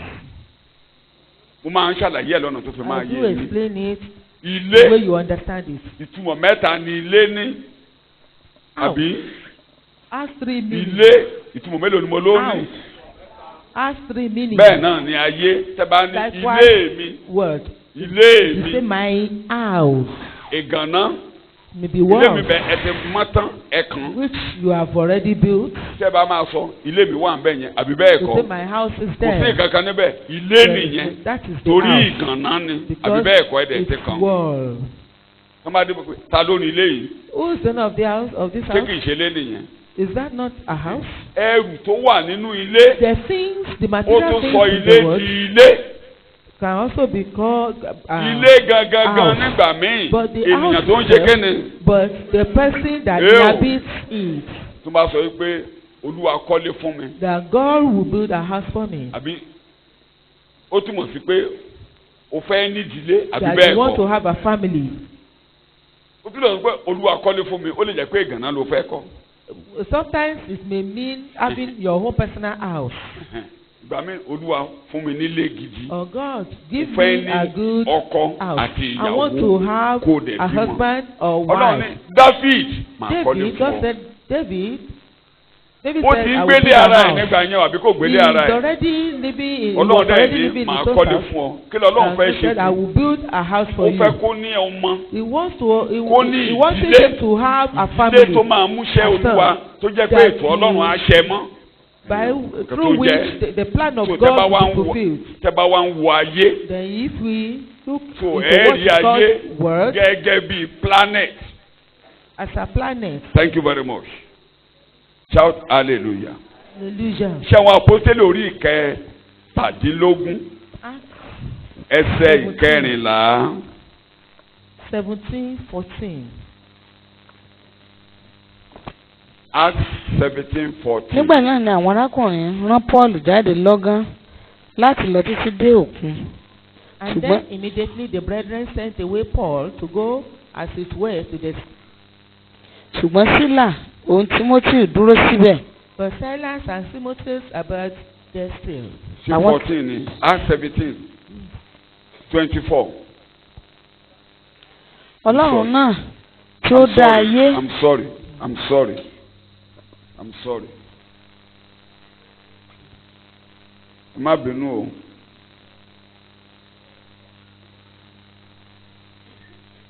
You are reading. Ọlọ́run náà tí ó dá ayé àti ohun gbogbo tí ń bẹ nínú rẹ̀. Ó separate ayé àti kẹ́ni. Ohun gbogbo tí ń bẹ nínú rẹ̀. The God who produced and formed the world and all things in it. Tẹ́ bá bọ́ sínú Hébérù, a dá ayé nípasẹ̀ ọ̀rọ̀ Ọlọ́run. Through the word of God. Frame. So frame ayé yẹn gangan là ń sọ̀rọ̀ lé lórí bí. We are talking about the frame of the word. Shout hallelujah. Hallelujah. Shout hallelujah. Hallelujah. Shout hallelujah. Hallelujah. Jòhánù orí kìíní ẹsẹ̀ kẹwàá. Jòhánù orí kìíní ẹsẹ̀ kẹwàá. Òun sì wà lé ayé, nípasẹ̀ rẹ̀ lé a sì ti dá ayé, ayé kò sì mọ̀. Ẹ̀yẹn lẹ ti máa rí èdè mẹ́ta pàtàkì. Òun wà ní ayé, that is the material world. ayé kò gbà ìyẹn gbé mi lọ sí kókó kejì. That he came àwọn to the ayé wo world, ni ò but gbà they ó didn't wà ní receive ayé him. He ayé was kò in the gbà world, but the world didn't receive him. nípasẹ̀ rẹ̀ ní adá ayé And through him, ayé the world àkọ́kọ́ was yẹn kí formed. ló túmọ̀ sí? Planet. The first one means ayé ò gbà planet. They didn't planet receive him. ò gbà àbí. The world didn't receive him. It is àwọn the èèyàn people. tó yé wa bẹ́ẹ̀ ni tó a jẹ́ kó yé wa pé They will ìtumọ̀ understand àkọ́kọ́ ni the planet meaning, the first ìtumọ̀ meaning kejì is àwọn ènìyàn planet, tó wà nínú and the kíni o. One is the people in the ẹ̀ka world. lẹ́ẹ̀kan sí torí yẹn gan kúkú gbé jáde dáadáa. òun sì wà lé ayé He bẹ́ẹ̀ came ni into the world. nípasẹ̀ rẹ̀ lé a sì fi dá ayé And Bẹ́ẹ̀ though ni. the world was made through him, ayé kò sì gbà á ayé kò sì mọ̀ ọ́. the world did not recognize so yẹn ti him. clear the physical world That and one the has planet. Ọlọ́run fẹ́ aráyé tó bẹ́ẹ̀. God so loved the Ó world. fẹ́ràn planet àbí. Are we talking English about Yorùbá ló planet túmọ̀ ẹ̀ here? dáadáa o but in English God loves the world. Yorùbá ló wá ṣàlàyé pé aráyé ni The people. àwọn ènìyàn tó wà nù kíni The o. people that inhabit the world. Shout hallelujah. Hallelujah. Jòhánù orí kẹtàdínlógún ẹ jẹ́ ká kà láti John ẹsẹ̀ kẹsàn-án. 17 verse 9. Ìyẹn á jẹ́ kéde díẹ̀díẹ̀ yé wa. To be able to èmi ń gbàdúrà fún wọn Bẹ́ẹ̀ ni. èmi kò gbàdúrà fún aráyé I am praying for them. I'm not praying, requesting for the world. The world nìyẹn níbẹ̀ Yorùbá ló jẹ́ kó yé wa tó kò tè ó sọ ohun tó jẹ́ fún wa aráyé ni The ṣùgbọ́n people lóyìnbó of the ẹni bá world. wò á rò pé planet ni aráyé yes. ṣùgbọ́n fún àwọn tí ìwọ ti fi fún mi But for those you have given me, nítorí pé tìrẹ ni wọ́n ń ṣe for they belong to you. tìrẹ sáà ni gbogbo ohun tí í ṣe tèmi All things that are mine are yours, àti tèmi sì ní gbogbo ohun tí í ṣe tìrẹ and all things that are yours belong to me, a sì ṣe mí lógo nínú wọn and I am glorified in them. èmi kò sí ilé ayé mọ́ They have Níbẹ̀ done yẹn. me honor. Èdè tó lò ayé yẹn ṣé ènìyàn nìyẹn rárá mi ò The sí meaning of the word ní there, planet ayé mọ́ Is that it mi means ò sí planet ní that ayé mọ́ is Bíbélì no longer sọ̀rọ̀. the- àwọn wọ̀nyí sì ń bẹ ilé ayé àwọn wọ̀nyí bó la wà ní tiwa lónìí báyìí ayé a ti wà nù planet We are àwa still nù ayé living níbí. in the planet. ṣé ó yé wa dáadáa shout hallelujah Hallelujah. shout hallelujah. Hallelujah. Now ìtumọ̀ míì tó rọra ẹ̀ ó Another túmọ̀ sí meaning ìran gbogbo ènìyàn means the generation of people. ìran gbogbo ènìyàn The generation of irú people. èdè tí wọ́n lò ní Hébérù orí ìkọkànlá ẹsẹ̀ As it 38 is written in Hebrews 11:38.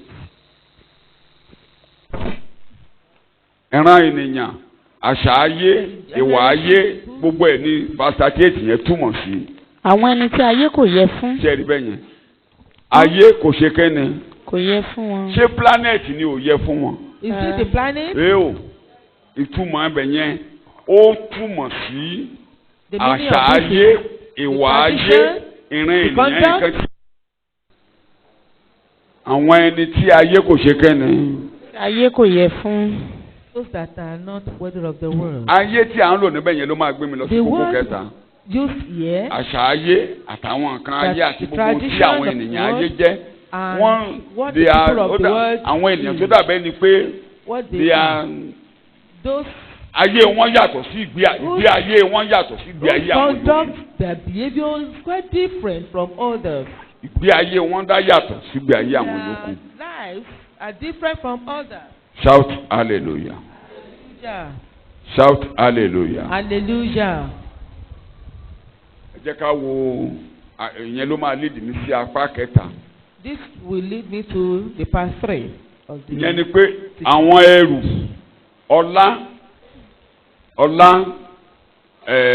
àwọn nǹkan mèremère ayé. The goods, endowments, riches, pleasure. ìkíní Jòhánù orí kejì 1 John 2, torí àwọn èdè yẹn gbọ́dọ̀ yé wa. because we should understand those things. ìkíní Jòhánù orí kejì 1 John chapter 2, ẹsẹ̀ ìkẹẹ̀ẹ́dógún. 15.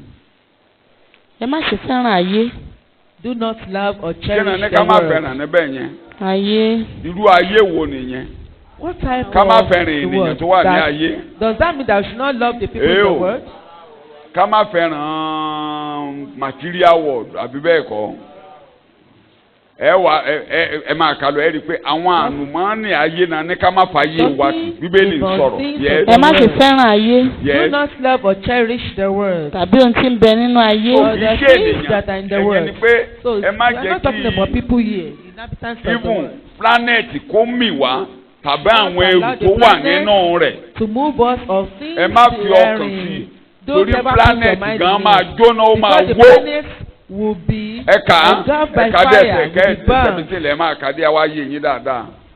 Bí ẹnikẹ́ni bá fẹ́ràn ayé. If anyone loves the world, ìfẹ́ sí baba kò sí nínú rẹ̀. love for the Father is not in him. Nítorí ohun gbogbo tí ń bẹ lé ayé. For all that is in the world, ìfẹ́kùfẹ́ ara. the lust of the flesh, àti craving for sensual gratification. Àti ìfẹ́kùfẹ́ ojú. And the lust of the eyes, greedy longings of the mind. Àti ìrera ayé. Kì í ṣe ti baba bí kò ṣe ti ayé. And the pride of life, assurance in one's own resources or in the stability of earthly things. These do not come from the Father. Jòhánù ṣàlàyé ohun tó ní ká má fẹ́ràn. Then ohun tí ń bẹ ní kíni o. Nínú ayé. Ó wá pín wọn sọ́nà mẹ́ta. Mẹ́ta yẹn ni mo ṣàlàyé lẹ́ẹ̀kan yẹn. Mo máa ń sọ ọ̀nà bí wèrè. Ó wá ṣàlàyé ẹ̀. Gbéraga ayé ẹni tí jókòó ti kò fẹ́ gbà pò lọ́wọ́ mi. Ẹni bá ti jókòó ti yẹn, ẹni jókòó ti material, ẹni jókòó ti jẹjẹ, ẹni jókòó ti nǹkan tá a máa lò. So ayé nìyẹn. Tọ́ba ní. Máìkì ẹ̀yẹ ò sọ̀rọ̀ pé ìgbà tó bá máa gbọ́ mẹ́sẹ̀yìn wà ní pé ó lò. Nǹkan tá ẹni bá ti ẹni àwọn yẹn lásán pé wọ́n jẹ́ tayé. So the set of people are of the world. Thank you very much. Shout hallelujah. Hallelujah. Kọ́rìntì kìíní. Corinthians. Orí ìkeje. Chapter 7. Ẹsẹ̀ ìkọkànléníọgbọ̀n. Kọ́rìntì kìíní. Orí ìkeje. Ẹsẹ̀ ìkọkànléníọgbọ̀n. Àti àwọn tí ń lo ohun ayé yìí. Àti àwọn tí ń lo ohun ayé yìí. Bí ẹni tí kò ṣàṣejù. Nítorí àṣà ayé yìí ń kọjá lọ. And those who deal with this word, overusing the enjoyments of this life. Ìyẹn ló máa gbé mi dé apá kẹta. This will now take me to part 4. Tí a ń pè ní ayé. Torí àwọn nǹkan tí a fojú rí mi. The word. Ó túmọ̀ sí ayé. Okay. Also abstract things which are spiritual and moral or immoral. Ìkan nínú ẹ̀ ni àṣà ayé. And one of it is fashion. The fashion of the world. Fashion of the world. Thank you very much. Ìfẹ́kúfẹ̀ẹ́ ayé nìyẹn. Ìbàjẹ́ tí ń bẹ nínú ayé. Corruption in the world. Ìbàjẹ́ tí ń bẹ nínú ayé. The corruption ayé in the world. nìyẹn. That is the world. Shout hallelujah. Hallelujah. Shout hallelujah. Hallelujah. Shout hallelujah. Hallelujah.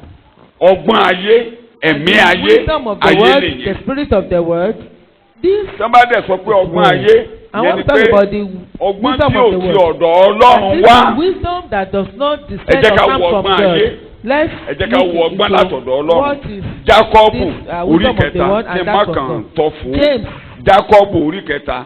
Àárí ọgbọ́n ayé, àárí ọgbọ́n tó tòkè wá. And the one that comes from the Jákọ́bù orí ìkẹta ẹsẹ̀ ìkẹtàdínlógún. Ṣùgbọ́n ọgbọ́n tí ó ti òkè wá a kọ́ mọ́ a sì ní àlàáfíà. Ọgbọ́n tọlọ́run nìyẹn o. The wisdom from above is first of all pure, undefined. Ẹ jẹ́ ká kọ́kọ́ wo ọgbọ́n kan ká tó dé yẹn ẹbẹ̀ ní ẹsẹ̀ kẹrìnlá. Let's take it from verse 14.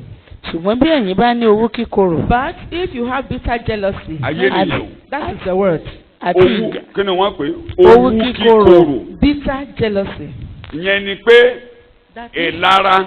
Envy. Tó tún ní ẹ̀tanú nínú. With malice. Eléyìí tó ń sọ pé iṣu ọ̀tá ni kì í ṣe kéne. ẹni tó bá níyẹn sínú If you have such in your tó fi ń mind gbélé ayé and you live tó with láwọn it, kan tí ò lè kí and there tó are some láwọn people kan tí that ò lè wọlé ẹ̀ can greet tó and láwọn kan those tí that ò you can gbọdọ̀ bá enter their sọ̀rọ̀ house or those that you ẹ máa can sọ̀rọ̀ yín. talk with. owú kíkorò That is bitter jealousy. tó láwọn tó jẹ́ pé o ò lè rí gbámú báyìí ṣùgbọ́n tó tí ó jẹ́ pé ó máa farahàn pé lóòótọ́ That ló ń bẹ́ nìyí jà it ṣùgbọ́n o lè má lè rí jù ṣùgbọ́n nínú ìgbé tó ń gbé jáde á máa fi hàn pé lóòótọ́ ló ń bẹ́ nìkan jà ẹni tó ń bá jà yẹn ó dẹ̀ máa fi ṣe wà your á wà conduct, sí your gbogbo àyájọ́ behavior ìmọ̀ àdìbò towards tí ń those hùwà people pé kò fẹ́ means rí that ẹni you are ṣùgbọ́n o lè má rí bitter gbámú against them. owú kíkorò. That is bitter jealousy. Bo ni ọgbọ́n eléyìí ti wá. Where does this wisdom come from? Yes.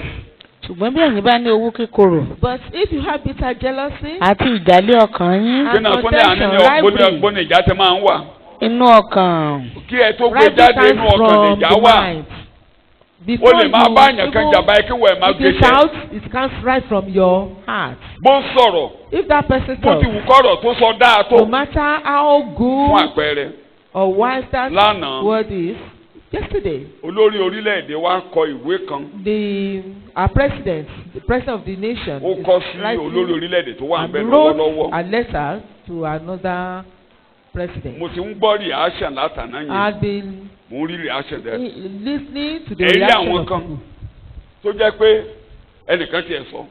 Ó ní Somebody gbogbo ohun tó even sọ ló dáa pátápátá. That all what he said was, Ṣùgbọ́n was ó good, lọ́nà tó gbé jáde ní òfin. but the way and manner through by which he Ó lómùgọ̀ brought ni. them out wasn't Ó good. lọ́mọdé ni ó lọ́mọdé ó ní That kò still a gbọ́n child. ó ní kò gbó. Ẹ rí i pé That is not mature ẹni yẹn ní enough. ìjà ní. That person has rivalry or variance in his mind. Ó ní gbogbo ohun tó sọ ló dáa That pátápátá. all what he Ṣùgbọ́n ẹni said pé ìjà tó wà was lókè sọ pé ó ní kò good, were gbọ́n. good, Ó but lọ́bàṣánjọ́ is childish and that immature. Obasanjo is childish, is not mature.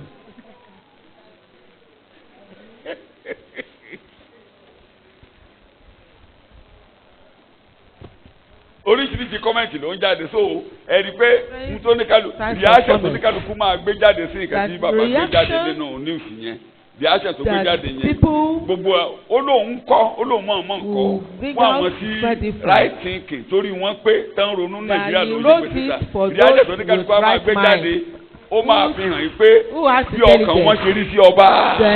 It reveals how it reveals their mindset. Àwọn tó bá ń bínú sí Ọbásanjọ́ nǹkan tó máa fi react fún tó jáde yìí wọ́n máa react ẹ ti mọ̀ pé wọ́n ní ìjà sí. Then you will know that they have. Bí ẹ bá wà nù pàdé bẹ́ẹ̀ nìkan bá náwó tó bí fún opinion kan tó dáa tẹ́nìkan bá níjà síbẹ̀. But if somebody has a rivalry, he will speak against what that person talked about. Ló ń sọ ọ̀nà fi Then sọ you pé will not think abẹ́rẹ́ sọnù. It is not what this person said that you people reacting on. Ṣògo la máa fi wá abẹ́rẹ́ tó That sọnù. what this person said is not even up to the extent of what this person has done. Ẹni yìí ṣe kí ni o, ó ní ìjà I know that lọ. this person has something So against ẹni tó bá ti ní ìjà so lọ́kàn yẹn anyone who has ọgbọ́n Ọlọ́run nìyẹn. Is that the wisdom of Òkúkòrò God? yẹn ọgbọ́n Ọlọ́run nìyẹn. Is that the wisdom Ìyẹn of ni God? bàbá Jacob ní àwọn wọ̀nyí ọgbọ́n yìí kò ti òkè wá. ọgbọ́n yìí kì í ṣe èyí tí ó ti òkè sọ̀kalẹ̀ wá. Kí náà ní kò ṣe? ọgbọ́n yìí kì í ṣe èyí tí ó ti òkè sọ̀kalẹ̀ wá. Kò tọ̀dọ̀ Ọlọ́run wá. ṣùgbọ́n ti ayé ni. Kí ló jẹ́ o? Ti ayé ni.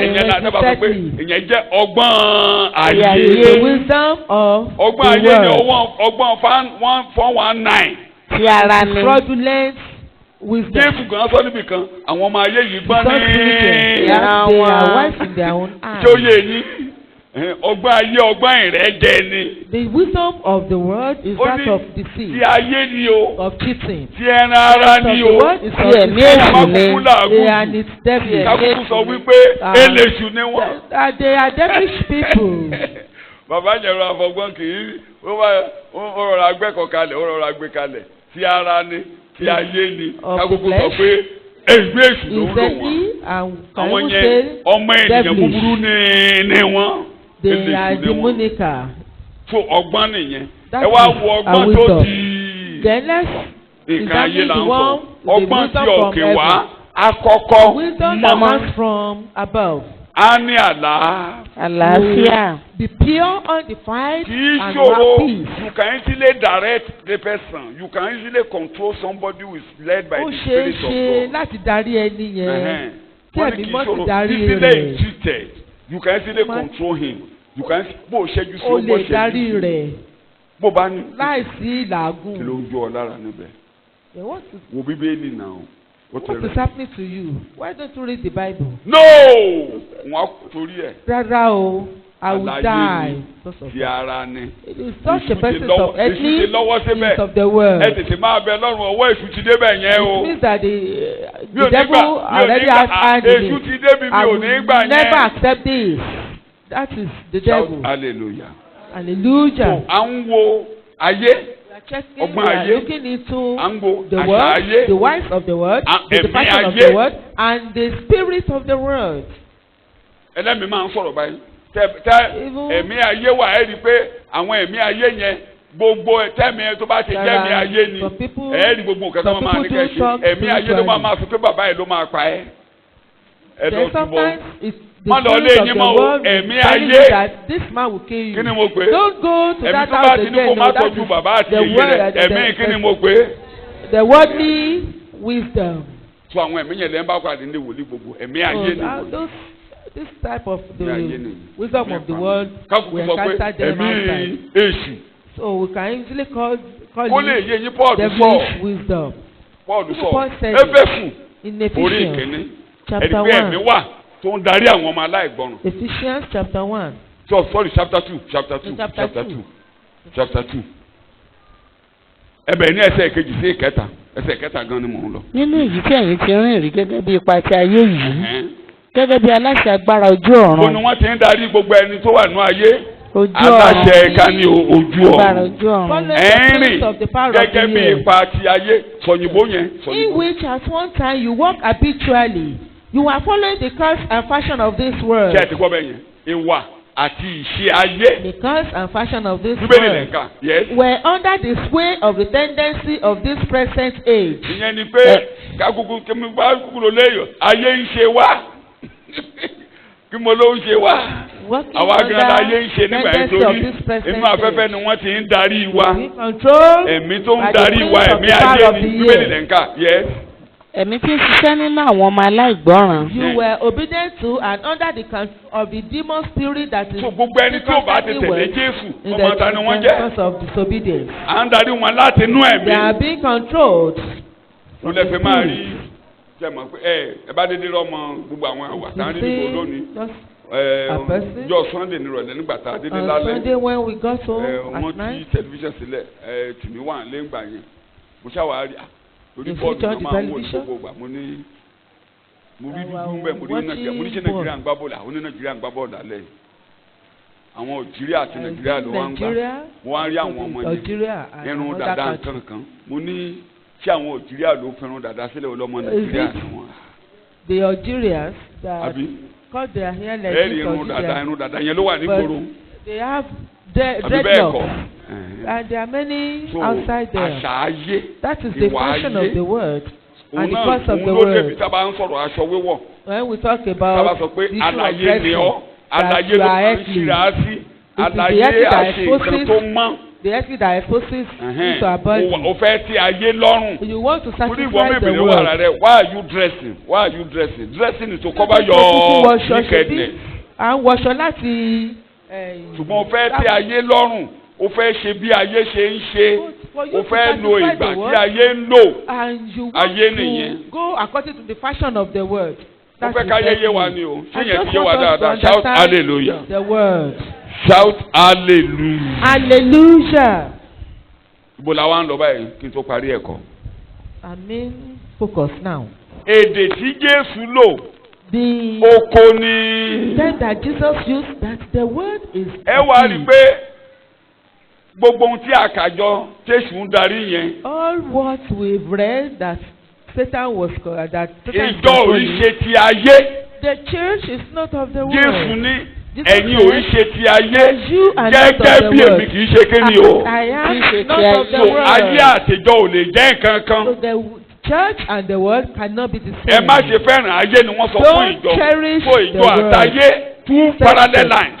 They are Àwọn ẹni ìràpadà ara wọn ni aṣọ lókùúta tí a kà ní Hébérù orí 11. Àwọn tí ayé ò ṣe kéne. those that the world So ìjọ ò ń ṣe ayé. so the church Ayé is ò ń not ṣe the world. ìjọ. The world is not the Bẹ́ẹ̀ church. òun ló jẹ́ kí n ṣe gbogbo àlàyé yẹn kó lè yé wa dáadáa. Shout hallelujah. Hallelujah. Shout hallelujah. hallelujah. Shout hallelujah. Hallelujah.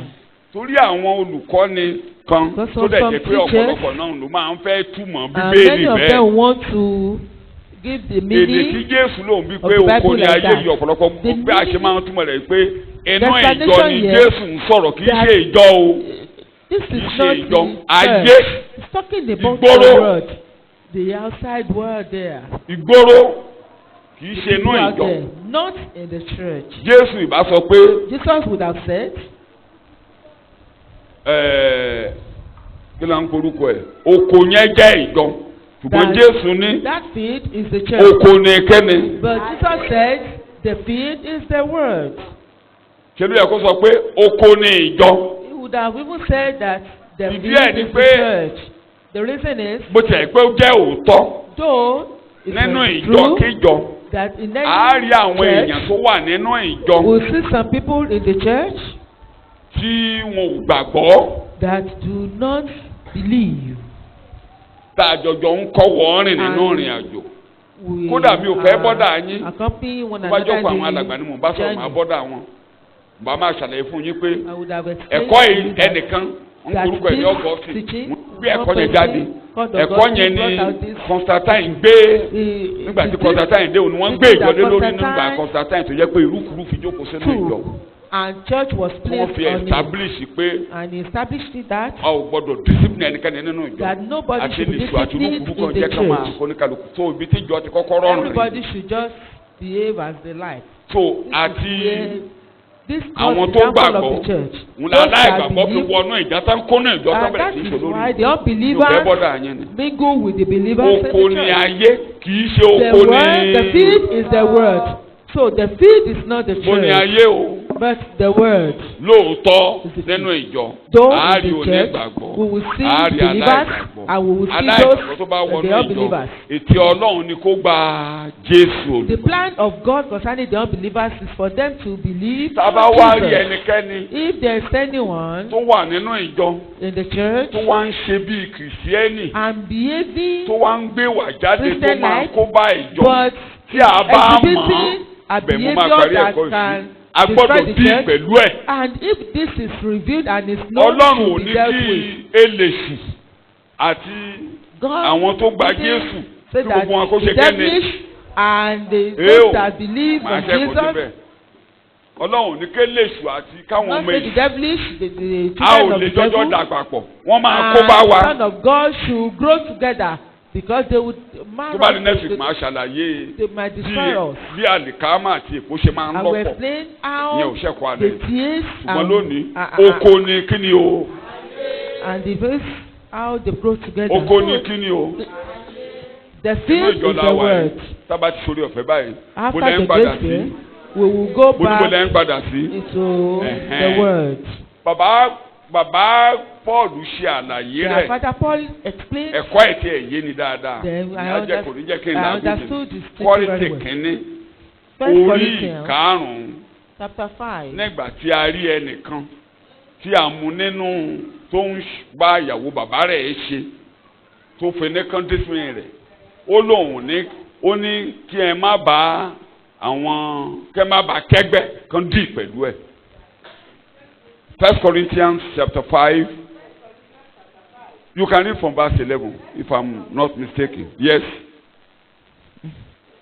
ṣùgbọ́n nísinsìnyí Yes. mo kọ̀wé sí yín pé Uh-huh.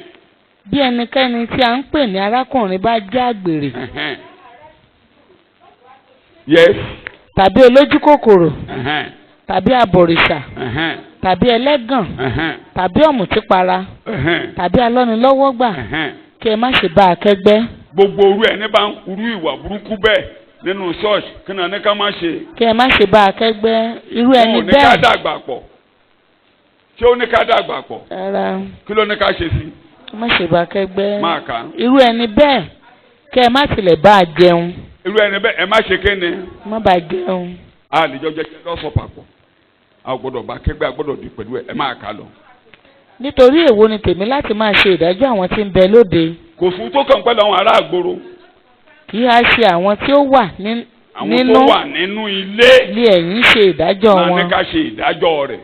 Ṣùgbọ́n àwọn padà sí máa kà ẹ kò tí ì tàn mú fẹ́ mú. Ṣùgbọ́n àwọn tí ó wà lóde bí Ọlọ́run ṣe ìdájọ́ wọn. Ọlọ́run ló ní ìyẹn ó di ọjọ́ ìdájọ́ láwọn tó wà ní gbòòrò. Yes. Ẹ yọ ènìyàn búburú náà kúrò láàrin ara yín. Ènìyàn búburú tó ń hùwà ìbàjẹ́ yìí kí náà ní ká ti ṣe. Kí náà ní ká ti ṣe nínú ìjọ. O kò ní ká dàgbà pọ̀ o. Àbò ní ká dàgbà pọ̀ níbẹ̀ ni ẹ padà sí ẹsẹ̀ ìkẹsàn.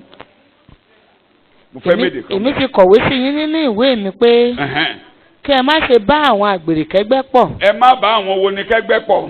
Àgbèrè. Bẹ́ẹ̀ ni máa kà á. Ṣùgbọ́n kì í ṣe pẹ̀lú àwọn àgbèrè ayé yìí pátápátá. Wọ́n ní kí ẹ bá ṣe lálágbèrè nínú ayé kẹ́ má bá wọn rìn pọ̀.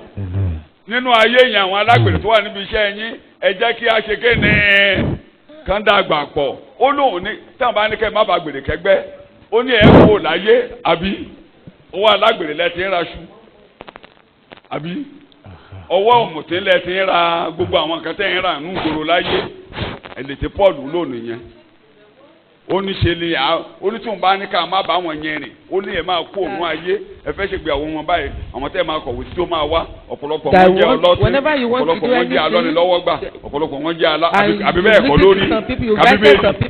Some of them ṣùgbọ́n kì í ṣe pẹ̀lú àwọn àgbèrè ayé yìí pátápátá tàbí pẹ̀lú àwọn olójúkòkòrò tàbí àwọn alọ́nilọ́wọ́gbà tó wà nínú ayé tàbí àwọn abọ̀rìṣà wà nínú ayé. Nítorí nígbà náà ẹ kò lè ṣàì má ti ayé kúrò. A jẹ́ pé ẹ ti fẹ́ kúrò láyé nìyẹn kẹ́ ẹ má rẹ kẹ́ jáde kúrò nínú ayé ṣùgbọ́n àwọn tá à ń bá sọ̀rọ̀ bá rí ẹnikẹ́ni tó pera rẹ̀ ní arákùnrin tó máa ń hùwà eléṣì and exhibiting devilish acts.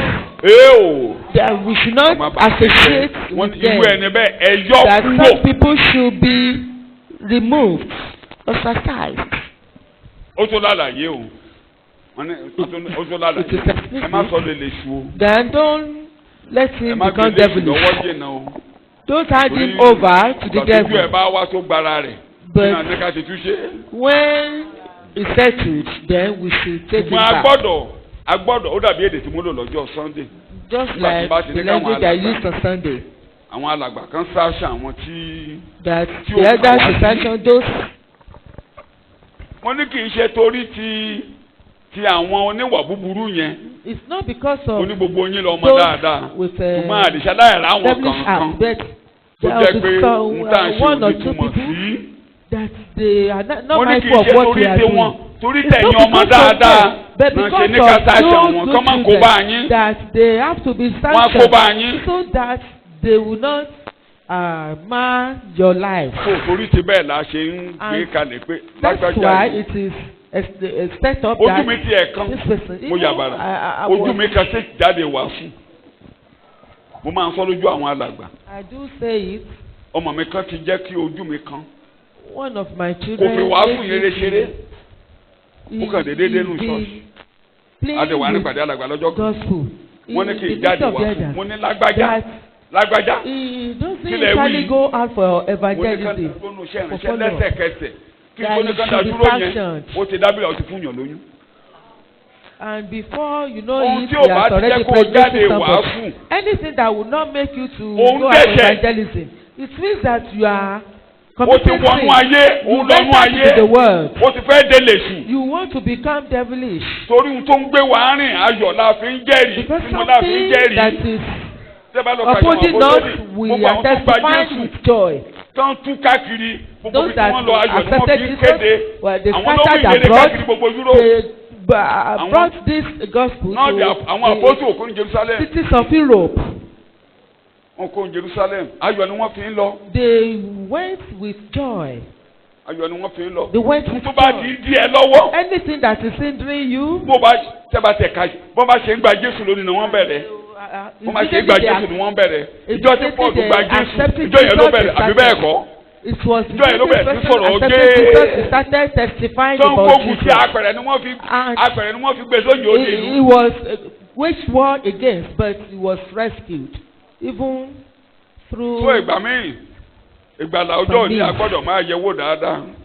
Then sometimes we need to ẹni bá gba Jésù nílànà Bíbélì, ó lè jata kó má ju ẹ lẹ́nu. Àbí bẹ́ẹ̀ kọ́, kó jata kó dẹ̀. Wà á kéèta tí Jésù bá fọwọ́ kan ọkàn rẹ, wà á jẹ́rìí ẹ̀. Touch your ẹ̀yin tó rí gbàlà ìgbà tẹ́ gba Jésù tí ẹ sọ̀rọ̀ àbẹ́ ẹ those sọ̀rọ̀. of you that have received salvation and accepted mi ò sọ pé ẹ mọ gbogbo Bíbélì o. able to testify ẹ sọ jáde. to him ẹ about fẹ́ it. kéèyàn mọ̀ You pé will want people àwé to know. Jésù táyé You mi speak ṣe. out that Jesus has ẹ sọ níbi iṣẹ́ touched yín. my life. Didn't you talk ṣé wọn about mọ̀ this yàtọ̀ in níbi your iṣẹ́ place nígbà of tó gba Jésù. Were you not different Ará ilé when yín ò you mọ̀. accepted Jesus? wọ́n gbọ́dọ̀ mọ̀. What about your àwọn ọ̀rẹ́ yín relation? gbọ́dọ̀ mọ̀ pé ẹni Didn't èdè they know? Your wọ́n lè friends sọ should pé know o ti gbẹ̀sẹ̀. that wọ́n lè ní- you've accepted o ti jẹran wọ́n ti gbé kíní kan fún ọnù ṣọ́ọ̀ṣì yín àti rọ kíní kan sí ọ you've lẹ́nu. been given something in your church. àmì pé o gbàgbọ́ ni That pé is a sign o sọ that you àmì believe. ẹlòmíà ló fẹ́ dé ṣọ́ọ̀ṣì yín That o I kò kàn wá want ti to pásọ̀ go yín to your fún church. yín. I want to go there. Shout hallelujah. Hallelujah. Shout hallelujah. Hallelujah. So kì í ṣe ìjọ ní oko ayé ní kíni o. The field is not the church. Shout but the field hallelujah. is the word. Hallelujah. Shout hallelujah. Hallelujah. Nínú Matthew orí 18. In Matthew chapter 18. ẹ rí èdè tí Jésù lò. Perceive the language that Jesus used there. Nígbà tá ń sọ̀rọ̀. When tí ẹnìkan bá ní nǹkan sí ẹnìkejì. that if you have anything against another person. ẹ̀kọ́ yẹn ti bẹ̀rẹ̀ mo kàn fẹ́ yọ ẹsẹ̀ kan níbẹ̀ ni. ó ní ẹ lọ bá tó bá ti jẹ́jọ́ ni tó bá ní nǹkan kan sí arákùnrin. If it is in the church and you have something àbí tó against rúpa the arákùnrin ní person. nǹkan sí ọ. Or lọ bá something láàrin ìwà àti. just go to him and má tell fẹjọ́ him ẹ̀sùn yàn. in between kí ló ní kó yourself. mọ́ ṣe. Don't má report him to rojọ́ ẹ̀ má anyone. fẹjọ́ ẹ̀sùn yàn má rojọ́ ẹ̀fọ́ rẹ̀ má fẹjọ́ Don't ẹ̀fọ́ report pásítọ̀ him lọ bá to pastor. láàrin Don't ìwọ go to àti him. òun nìkan. But in between you kì í dẹ̀ ṣe kó ń yourself, lọ ọba jà. not that you want to tó go ń there to gùn ẹ́ fight. ló fẹ́ lọ sọ it is ó your lẹ̀ gbọ́dọ̀ grievance lọ that what is pẹ̀lú discussed. ọkàn pé kí ọ̀rọ̀ And yẹn you kó ṣe must kéde. go with the mindset that Eo. to settle that kódà ń lọ dispute. ọbẹ̀ ni.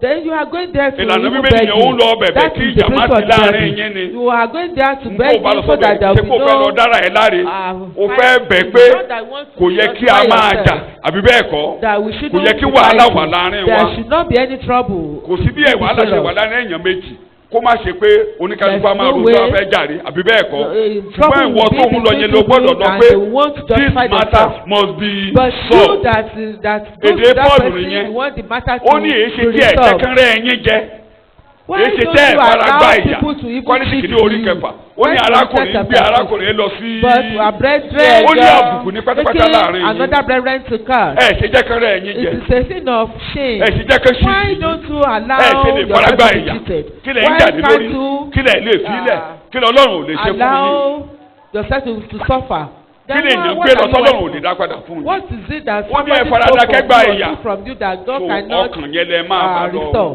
bá tí o bá wá That's why you bẹ̀ have to go to him.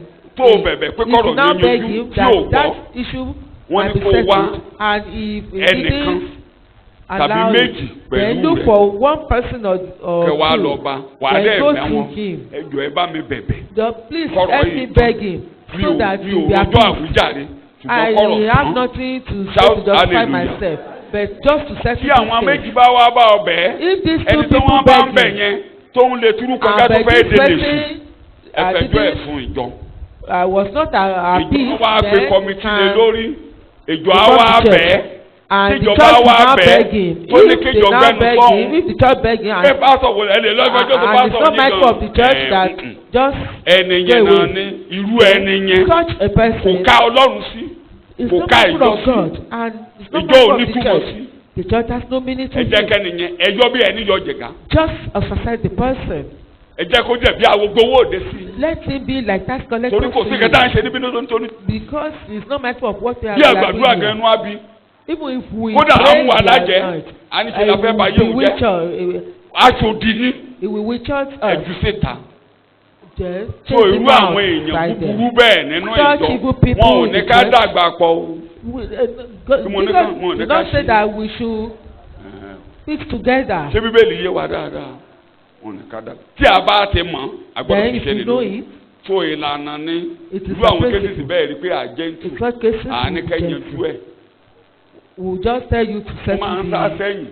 I don't usually. torí ẹlòmíì ó lè má ètí iye. because some people might not have understood the situation. ẹyìn kan lọ bẹ̀. just appoint some people to beg him.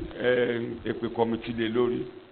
tó bá ti máa pe kọ́mítì máa ní kán write report to committee wa. then write by the time they give me the report to the committee I will ask. when the report gets to me then I will now ask. tó o bá ti tó orúkọ ẹ jẹ́ Mr. tàbí Mrs. àbí sister brother kò gbẹ bẹ brother or elder. kí ni a ní kò ṣe. o ka Ọlọ́run sí. that person o ka ìjọ Ọlọ́run sí. does not honour God. Jésù ò ní túmọ̀ sí ọ Jésù ò ní kankan ṣe pẹ̀lú rẹ ẹ jẹ́ kó jẹ́ bí aláìgbàgbọ́ sí. let's count him as unbeliever ostracize him. shout hallelujah. hallelujah. so ẹ jẹ́ kí wọ́n dàgbà pọ̀ ni mo let them go together. kì í ṣe àwọn ìka ènìyàn. it's not kájọjọ máa tá a bá ti mọ̀ if it is dictated ní gbogbo bíbélì pátá kò sí àpótẹ́ nìkan tí ó kọ̀rọ̀ nípa ẹ̀ pé ká dì pẹ̀lú wọn. that they should be dealt with. but Mark àwọn tó mú ìyapa wá tó mú ẹ̀kọ́ tó lòdì sí ìkànnì ẹ̀kọ́ tó ń ṣẹ̀kọ́ tó lòdì mark them. teaching. ẹ má bá wọn kẹ́gbẹ́ ẹni bá ti gbẹ́kọ̀ tó bá ti gbẹ́kọ̀ ká jẹjẹ wá níbi ìpàjẹ́ tó máa jẹ wá pẹ̀lú agbèrè tó ń tẹ́lẹ̀ mark that person. and you are still with tó ń kọ́ni lẹ́kọ̀ọ́ tó ṣe lù. and is teaching something contrary. ó ní lẹ́yìn ìkìlọ̀ kẹ́ni lẹ́yìn ìkìlọ̀ kejì tí a bá rẹ́ni tó gbẹ́kọ̀ òdì lọ́wọ́ lẹ́yìn ìkìlọ̀ kẹ́ni lẹ́yìn ìkìlọ̀ kejì reject him. after the first and second warning then the third one reject him. ẹ kìlọ̀ fún kò gbẹ́kọ̀ ọwọ́ ẹ̀ sílẹ̀ ẹ tó kìlọ̀ fún lẹ́ẹ̀kejì ó gbẹ́kọ̀ búburú lọ́wọ́. he has bad teaching wicked teaching with him so don't destroy my so, life just oko ni. so the field is the word. kì í ṣe oko ni. not that the field kì í is ṣe the oko church ni. the field is not the church. àwọn aláìgbàgbọ́ tó ń bọ̀ ní church àwa the unbelievers that are coming to the church will process with them to accept Jesus and whenever they want to act devilishly in the church then we will ostracize them. We will not associate with them. Shout hallelujah. Hallelujah. Shout hallelujah. Hallelujah. torí ó dàbẹ́ ni pé lónìí òun ló dàbẹ́ ni pé ó ń ba ìjọ jẹ́. This is what is destroying the church. ìgboro náà ti ní ká dàgbà pọ̀. It is in outside Ọlọ́run dá ayé lẹ́jọ́ lónìí kò dá anybody lẹ́jọ́. God is not judging anyone today. We must discipline you. But in the church. We must discipline you. Shout hallelujah. Hallelujah. ṣé bíbélì yé mi dáadáa ọtí ẹ ní níbòmí ẹ má kí wọn tó bá gbẹ́kọ̀ tó lòdì ẹ̀kọ́ tiẹ̀ lágbára ẹ̀kọ́ lágbára ẹ má kí don't say God bless you ẹni bá ní God bless you pẹ̀lú ẹ̀kọ́ òdì tó gbé lọ́wọ́ o nípa nínú iṣẹ́ búburú rẹ̀. Then anyone who does that nígbà tí Jòhánù kọ̀wé bí Jòhánù ṣe simple tó ó lé nígbà tó débẹ̀ yẹn ó ní ẹ má bà iṣẹ́ tí àwa ṣe jẹ́. Don't destroy the works we've done. jẹ́ nípa ayé ẹ̀kọ́ síbẹ̀. Don't destroy the works we've done. Second John. Second John. ẹ má bà iṣẹ́ tí àwa ṣe jẹ́. Don't destroy the works we've done. bà iṣẹ́ jẹ́. If there's anyone who wants to destroy it, ẹ yà sọ́tọ̀. Don't má bà iṣẹ́ wa jẹ́. má bẹ̀kọ́ wa jẹ́. ntọ́ àwọn yóò lé lórí má bà jẹ́.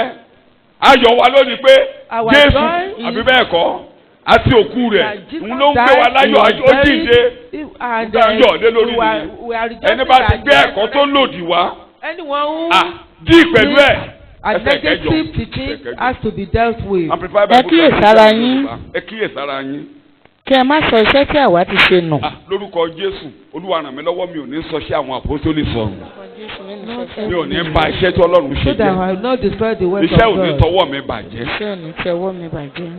The work of God will not be destroyed, be marred through me, through my Jésù Olúwa wa máa kà á. ṣùgbọ́n kí ẹ̀yin kí ó rí èrè kíkún gbà. bẹ́ẹ̀ni lórúkọ Jésù màá rí èrè gbà o. Màá ṣe iṣẹ́ ìdébi èrè wú bẹ́ẹ̀. Màá ṣe iṣẹ́ ìdébi èrè o. Màá rí èrè gbà iṣẹ́ ò ní tọwọ́ mi bàjẹ́.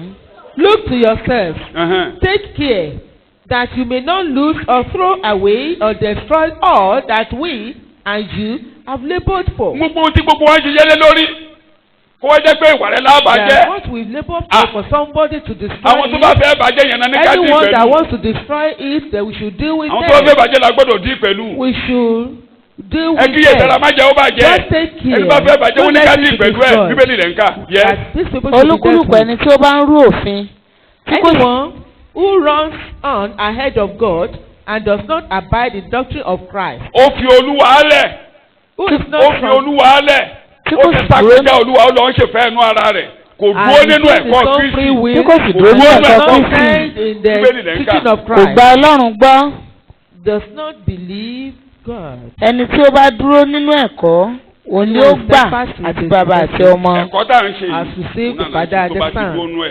tó dúró nú ẹ̀ tana ló gbàgbọ́ ó gbà bàbá ó gbọ́ gbọ́ ṣùgbọ́n kò dúró níbẹ̀ ó ń ṣe bó ṣe fẹ́ ó sọ̀rọ̀ rẹ̀ dá èdè bàbá gbọ́sẹ̀mí ó sọ̀rọ̀ rẹ̀ dá principalities and power. He turns himself to a demigod. mọ̀kàn wọ́n gbọ́dọ̀ fọwọ́ kàn wọ́n gbọ́dọ̀ fọmọ́ dọ̀ rẹ̀. Don't touch him. Don't.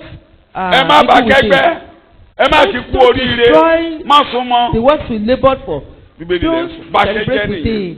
Such persons are destroyers. bí ẹnikẹ́ni bá tọ̀ yín wá tí kò sì mú ẹ̀kọ́ yìí wá. If anyone comes to you and does not bring does. ẹ má ṣe gbà á sí ilé. Is disloyal to what Jesus taught. Do not receive him. Do not accept him. Do not welcome or admit him into your house. kí ẹ má sì ṣe kí i. Or bid him Godspeed. Or give him any encouragement. nítorí ẹni tí ó bá kí i. For he who wishes him success, who encourages him, wishing him Godspeed. ó ti tó. ó ní ọwọ́ nínú iṣẹ́ búburú rẹ̀. in his evil doing. I just want us to thank God that God counted me worthy of the children of the kingdom of God. ìjọba Ọlọ́run. Counted me as one of the children of the kingdom of God. láti kórìíre ran ayé. ayé ò lè pa ọ́ lára. ó dàgbà nínú ayé ayé ò ní ṣe ọ́ níbi. ẹnu ayé ni a gbé wa sí ọwọ́ ayé ò lè ká wa. ibi ayé ò ní bá ọ. ẹ jẹ́ ká lọ dúpẹ́ lọ́wọ́ Ọlọ́run. inú ayé la gbé wa sí ayé ò lè ṣe wá. The one cannot hurt or harm us. Ní orúkọ Jésù Olúwa wa, oore ọ̀fẹ́ Jésù Kristi Olúwa, ìfẹ́ ti Ọlọ́run, ìdàpọ̀ tẹ̀ mímọ́, ó wà pẹ̀lú wa. Amen. Ẹ kí hallelujah. Hallelujah.